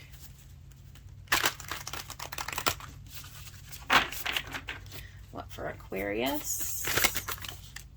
Okay, that's too many. Let's try that again. Spirits, Guides, and Angels. Let's get one Black Moon Astrology card for Aquarius, please.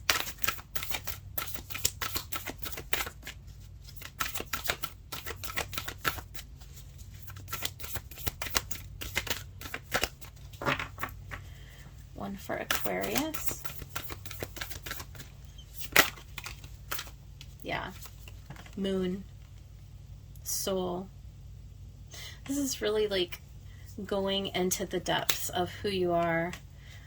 Especially, you know, because you got that Hermit twice and you got the Hangman Pisces energy. It's really about getting unburied, right? Unburied from any old residue that needs to be healed and needs to be released. I want to read this poet. It's card 7.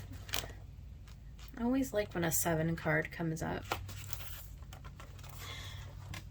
The poet's work is to feel immensely and not be afraid. They must seek out truth in the darkest corners of the world and carry it back for all to see. This unique capacity resides within us all, regardless of our relationship to creativity. When the poet energy is present, there is a call for deep honesty and reflection, for seeing the big picture within the little one. The poet rides effortlessly between the personal and universal. It's possible that others may not seem to listen or care about the poet's work, but do not be discouraged. The words of the poet ring true for centuries to come, soothing the wounds of despair and violence that captivate our world. The poet's work is never finished. Find your voice and trust that the wind will carry it. Beautiful. All right, that is your reading, Aquarius. I hope it helped somebody out there. If you liked it, please hit the like button. Subscribe to my channel if you have not already. I really appreciate your support, and I'll see you guys on the next one. All right, Capricorn, it's your turn. Time for your reading. So we're going to ask spirits, guides, and angels to give us a message for the Capricorn collective for this lunar eclipse in the sign of Scorpio. So this is going to be from now and for the next 6 months. Spirit, what is the message for the Capricorn collective? What do you need Capricorn to know at this time? If I can get the cards to get shuffled up, right? What is the message for Capricorn? What is the message for Capricorn at this time, please?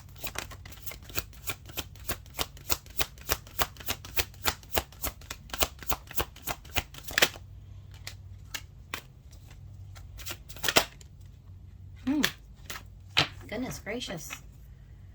We've got the moon on the bottom and the Two of Swords. So I definitely feel, Capricorn, like some of you are really going to be digging deep. Digging deep. We got this Five of Wands was the first card out. So change. Saturn in Leo. So there's a change. There's some kind of an inner conflict. Again, Leo with this Strength card. Being patient, being strong, enduring, working through the conflict. Coming out on the other side. And then we've got Pisces, the sun in Gemini. Ten of Swords. Painful endings. I mean, thank God they're endings. But they're mental. It's mental anguish. It's mental strife. It could be the ending of a relationship. It could certainly be the ending of just a really difficult and painful cycle. Needing to make a decision.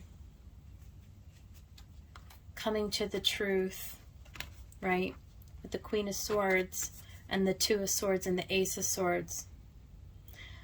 You're at a crossroads. You don't see the path forward with this moon. You just don't. It's not all going to be revealed to you right at the very beginning, but there's something that wants to be released. You see the moon here has this waterfall between the two wolves, or the dog and the wolf, I guess, as the case may be. There's energy that wants to be reflected out. There's some kind of a message, some kind of wisdom that wants to be revealed to you. It's a truth. It is. And you're going to have to choose it. You're going to have to choose it. So there's something that needs to be released. What is this conflict? We need to get some clarification. What is this conflict? So there's a relationship. Maybe a toxic relationship here. It could be in family. It could be a lover. It could be at work. Yeah, Son of Swords. Oh my gosh. This is kind of painful energy coming out here, Capricorn. What else?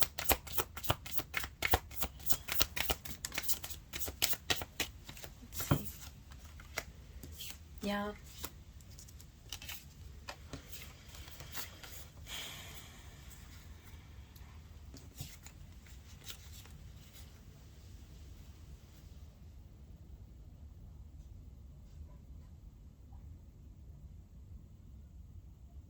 It's like on one hand, Capricorn, it's like something that you really don't want to look at. It's something that you would rather just gloss over.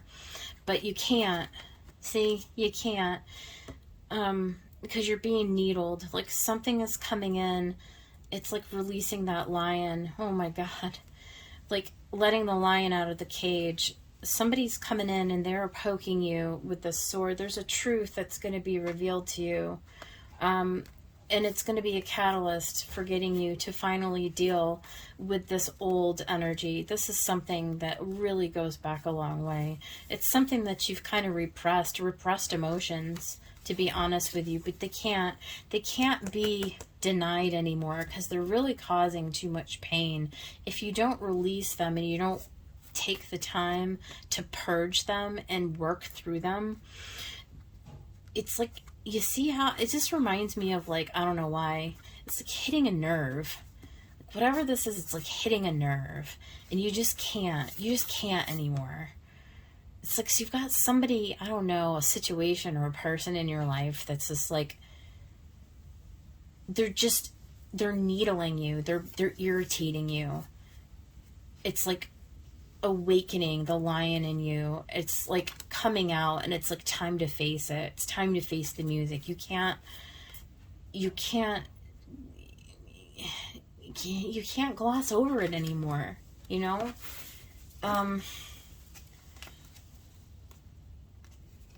Look at this queen. She ain't playing around. That queen is like, look it. I will cut you.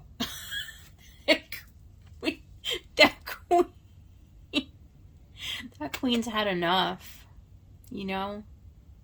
It's time, Capricorn. Whatever this old wound is, it's very old.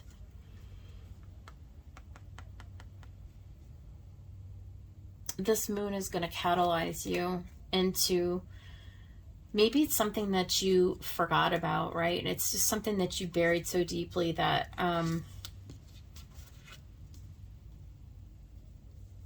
that you forgot about it, and you're conflicted. You're just like, oh my God, no, we're not opening that can of worms. Yeah, I'm sorry to say, Capricorn, you are. Let's talk about strength. Be patient with yourself, okay? Like, be patient, be kind, be gentle.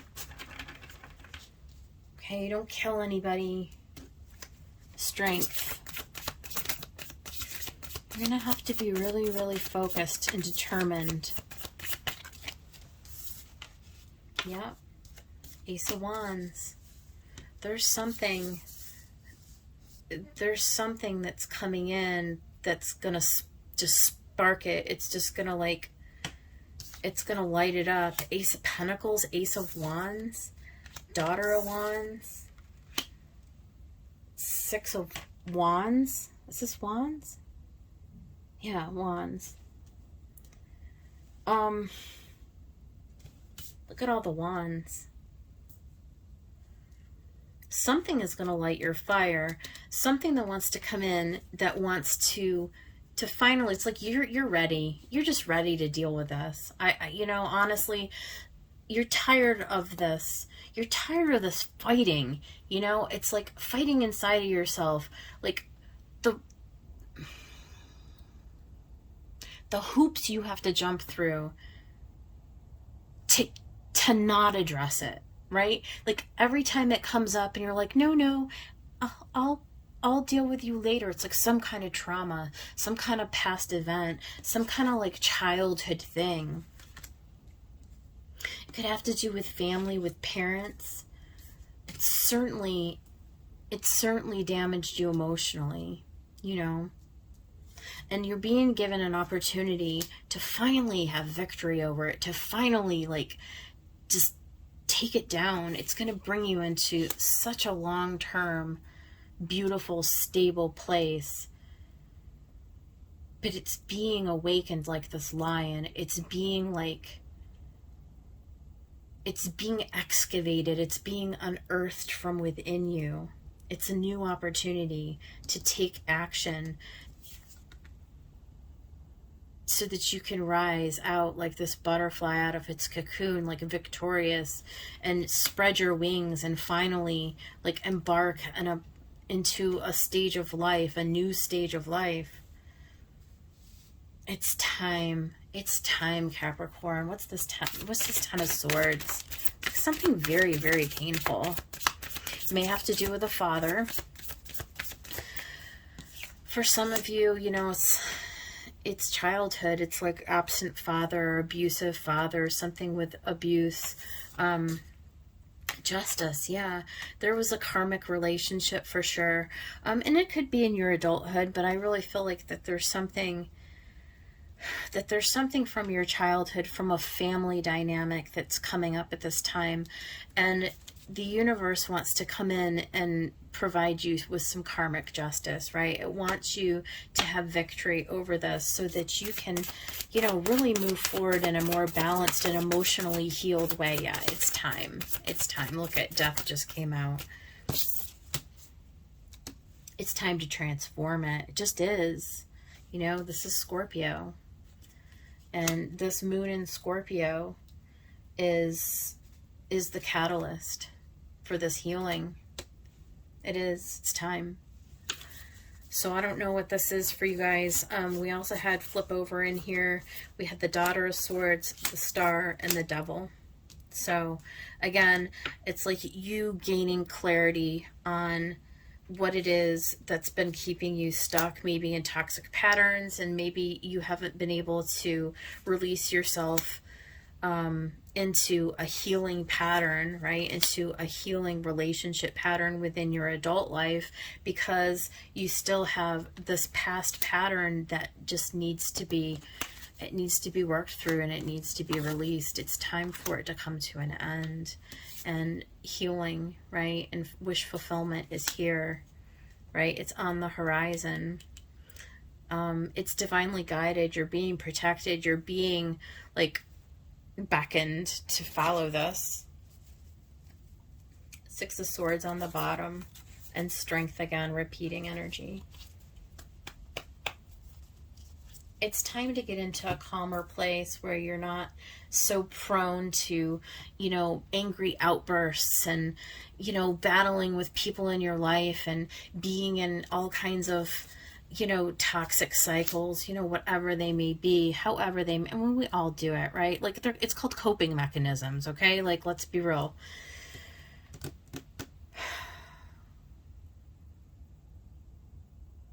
Yeah.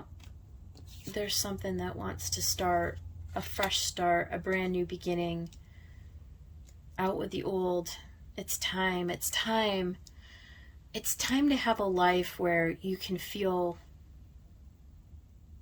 nurtured, where you can give and receive love, where you can actually have a chance at a healthy relationship with yourself and with others. It's time. So I'm going to go ahead and I'm going to get one from the Wild Unknown Archetype deck. Spirits, Guides, and Angels. Let's get Capricorn, an oracle message from the Wild Unknown Archetype. What do you have for Capricorn at this time for the greatest good and the greatest good of everyone, really? What will bring them into this new place of healing, of learning, of releasing? What do you need them to know at this time?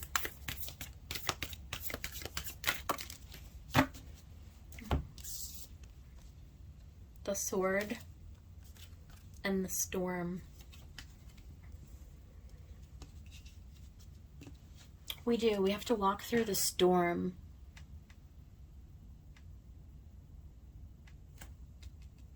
To see the truth. We have to face the devil. We have to allow the transformation to take place. And here you can see, it's like the tower coming in.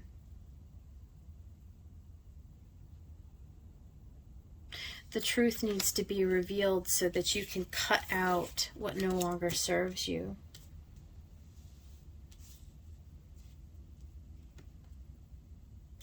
Let's get one from Lunology, please. What for Capricorn? You are good enough. Right? It's understanding your value, that you're worth it, that in doing and facing these demons and allowing this catalyzing event to come in and to stir up the pot, as it were, it's going to allow you to stand in the fullness of who you are, and you're worth it. You deserve it. This is why you're here. Let's get one from Black Moon Astrology for Capricorn, please.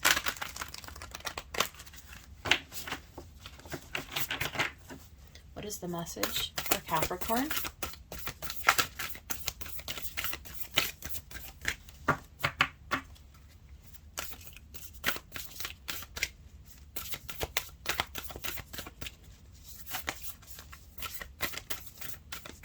I'm going to take this one. We got two. Look at that. You guys got Destiny and 7th House Partners.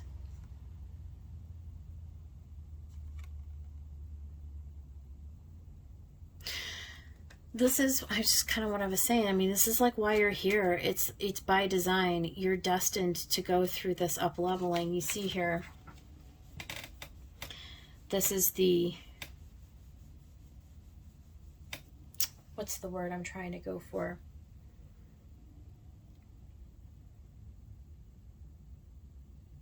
I keep I've that, there's a song going through my head. House of Cards.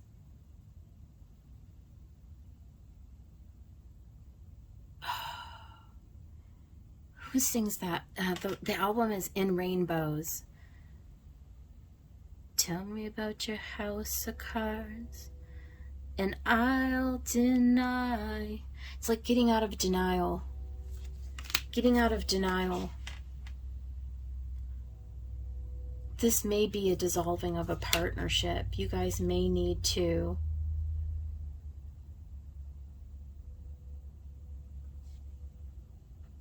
oh, my battery's low. Sorry. Battery's low. Let's open up the... Here, we'll let some light in. Whatever this is, it's destined. This is destiny. And this is what you're meant to do. What I want to do before I let you go, Capricorn, is read this sword. Tell me about your house of cards, and I'll deny. Getting out of denial.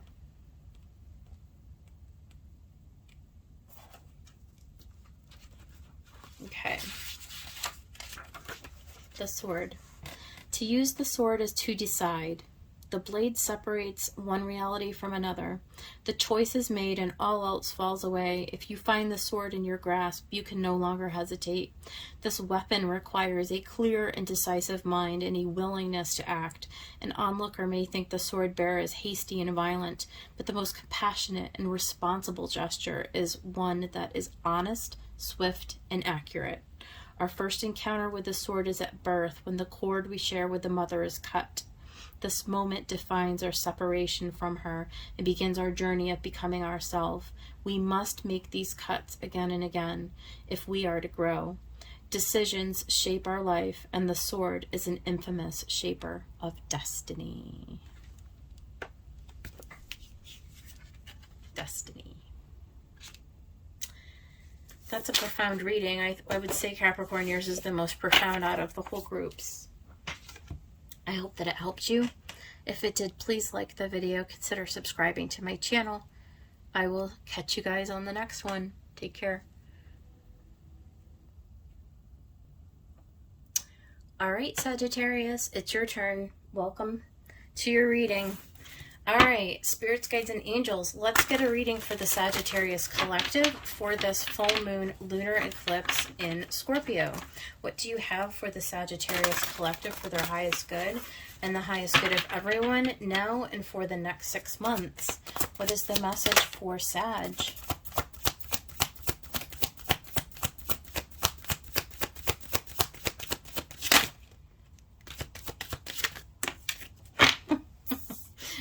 Funny how that worked out. So we've got the 7 of Swords and the 3 of Swords. So there's a lot of mental energy going on here. Could be a strategy to leave a painful situation. Yeah, definitely. It is. I feel like, so, I mean, we know with the 7 of Swords, there's a lot with context in the 7. We can't always tell if it means deception from others, deception from ourselves, but there's certainly something about a broken heart, a betrayal perhaps, a dissolution of some kind of a partnership, and that can run the gamut from, you know, romantic to friendship to work to whatever, right? 7 of Swords also talks about, you know, what are the masks that we're wearing? Like sometimes it's about getting real with ourselves, about, you know, who are we? What role are we playing? Like, who do we see ourselves to be? What needs to be released in our thought process about, you know, what we're bringing forward, right? What is going to lead us to this happy place in this 10 of coins? There's something that needs to be released and to be worked through in order to have us be in this place so we can enter this portal of abundance, right? There's an acknowledgement of the pain, and then there's a purging, there's a coming into an equal place, like an equal footing, a balanced place, where we no longer hold on to that pain, where that pain no longer like informs our identity. It no longer, like, we no longer identify with pain, right? There's a purging and a releasing. There's something, and this is Mercury in Virgo. It's gaining clarity to tell ourselves a new story about who we believe ourselves to be in this and where we believe ourselves to go, so that we can in fact walk through that door. We can in fact create that reality, because this is a reality that nobody wants, right? This is not a reality anybody wants to stay in. So Sagittarius, what do you need to do to release it? What needs to happen in order for this to go away, in order for the story to no longer be part of your identity, right? So there's that kind of a thing. At the bottom, we've got 8 of Wands. So we do see Sagittarius, this is Mercury in your sign, being really hopeful, right? Like the sun is rising, the energy is rising. Sag, you're like a really, what's the word? You're a sign that bounces back, right? Like, you're very optimistic as people. I know I have a lot of Sag in my chart. I identify with it, right? It's like rising, these birds. The answers are already on the horizon. You already see it, right? You'll make good work of this. You'll make quick work of this. I mean, inside of 6 months, you can literally go from here to here. That's what I get with this 8 of Wands and 6 of Coins, right? You're very generous. It's very generous energy. It's coming into an equilibrium, an equal give and take, where, yeah, understanding your value and your worth, right? So if this is releasing like the pain of having to release, like, let's say a partnership, okay? It's understanding that, your value and your worth is not derived from this, right? It's really derived from what you can produce and what you can distribute out into the world. It's you coming into an alignment with a higher version of yourself, so that you can attract, right? It's you putting out into the environment that which you want to attract. Somebody who is going to know your value, where you can invest your energy, right? Who is going to be more in alignment with, like, the state of being that you're in, because where you are now, there's not going to be any way to attract something better, right? So this whole, like, next 6 months, this whole thing is about really getting into this alignment with who you want to be, the best version of yourself, and really and truly releasing this old mentality, this old mindset. Whatever remnants you may still be holding on to need to be released. So let's go ahead and get some clarification here, and we will see what Spirit has to say about the 7 of Swords. What is the 7 of Swords, Spirit? Do we need to know about it? Yeah, stepping into the Empress energy, collaborating with other people, building a new foundation for yourself. I mean, it's all right here. 6 of Pentacles again, repeating energy, and 2 of Cups. So this really is stepping into Empress energy, right? So that you can build a foundation in partnership, right? Where it's based on reciprocity. It's based on balance, right?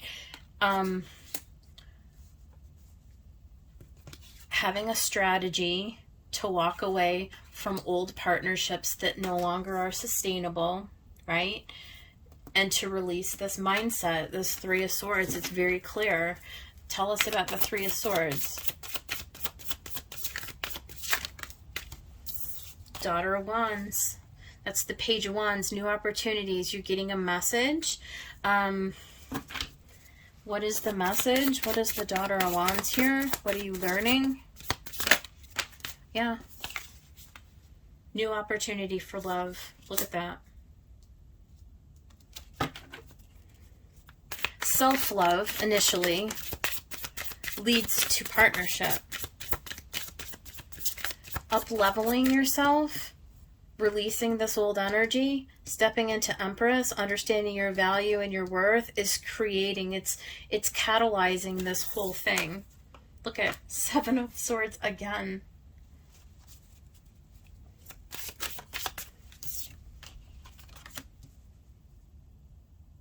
You've got to release the stagnancy. There's some components of this that you're still needing to purge through. You're still holding on to it. You're still pushing it down. In order to take advantage of the new cup, the new offer, you've got to purge and release this. I mean, it's very, very clear. Tell me about the Seven of Swords down here with this Four of Cups.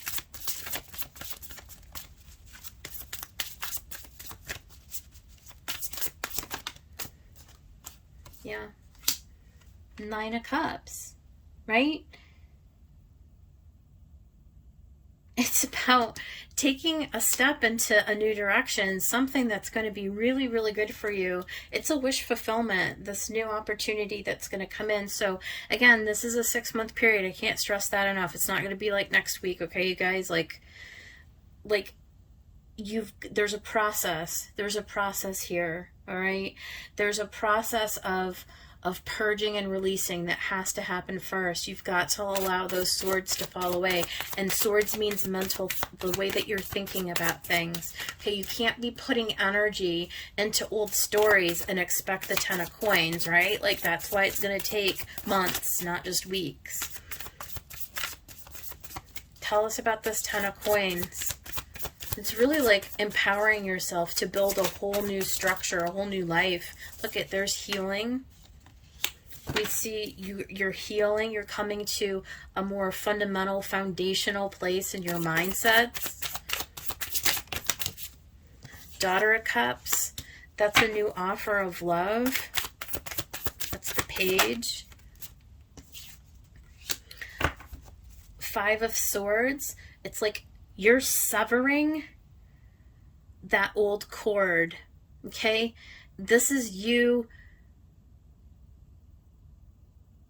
like defeating, like I see this as you defeating the old. It's like you sever the contract. You no longer participate in these mindsets. You no longer entertain that kind of an offer. You're growing beyond that. You're healing beyond that. There's something new for you that's there's that Eight of Wands again.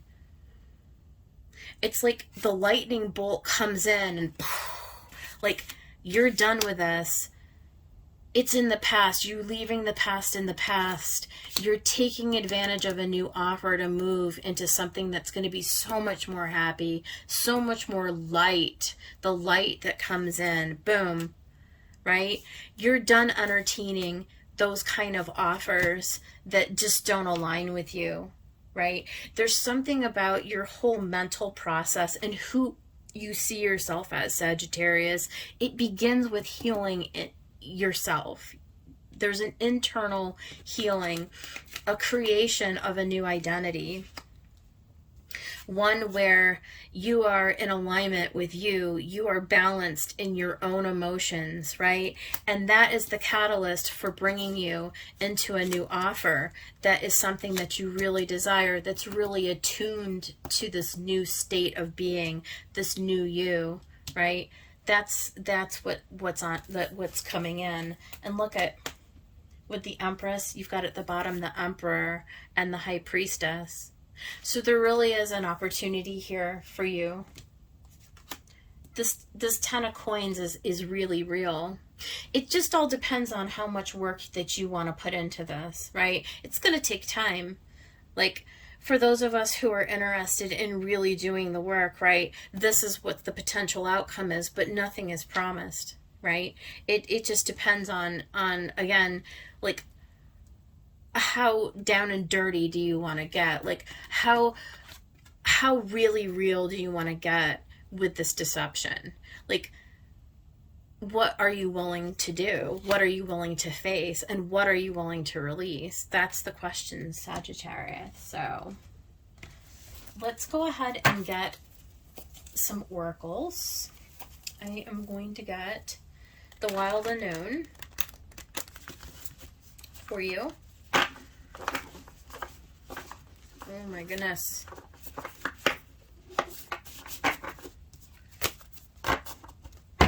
What is the guidance for Sagittarius at this time, spirits? What would you like them to know? From the Wild Unknown, please. The One.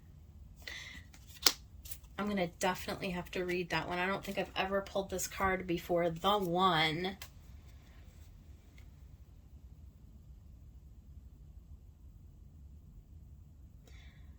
Coming into unity with all the light of all of creation. I don't know. Or maybe it's coming into contact with the one who's meant for you. I'm not sure. We'll see what the book has to say about that.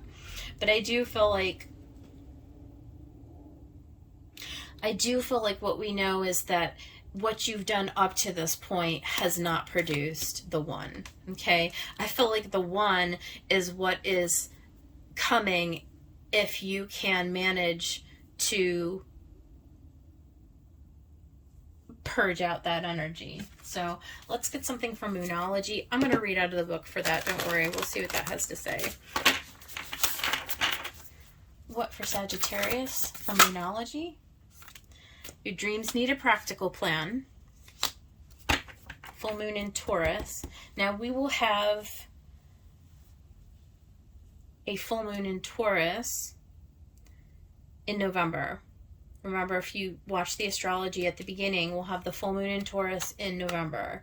So you have from now until then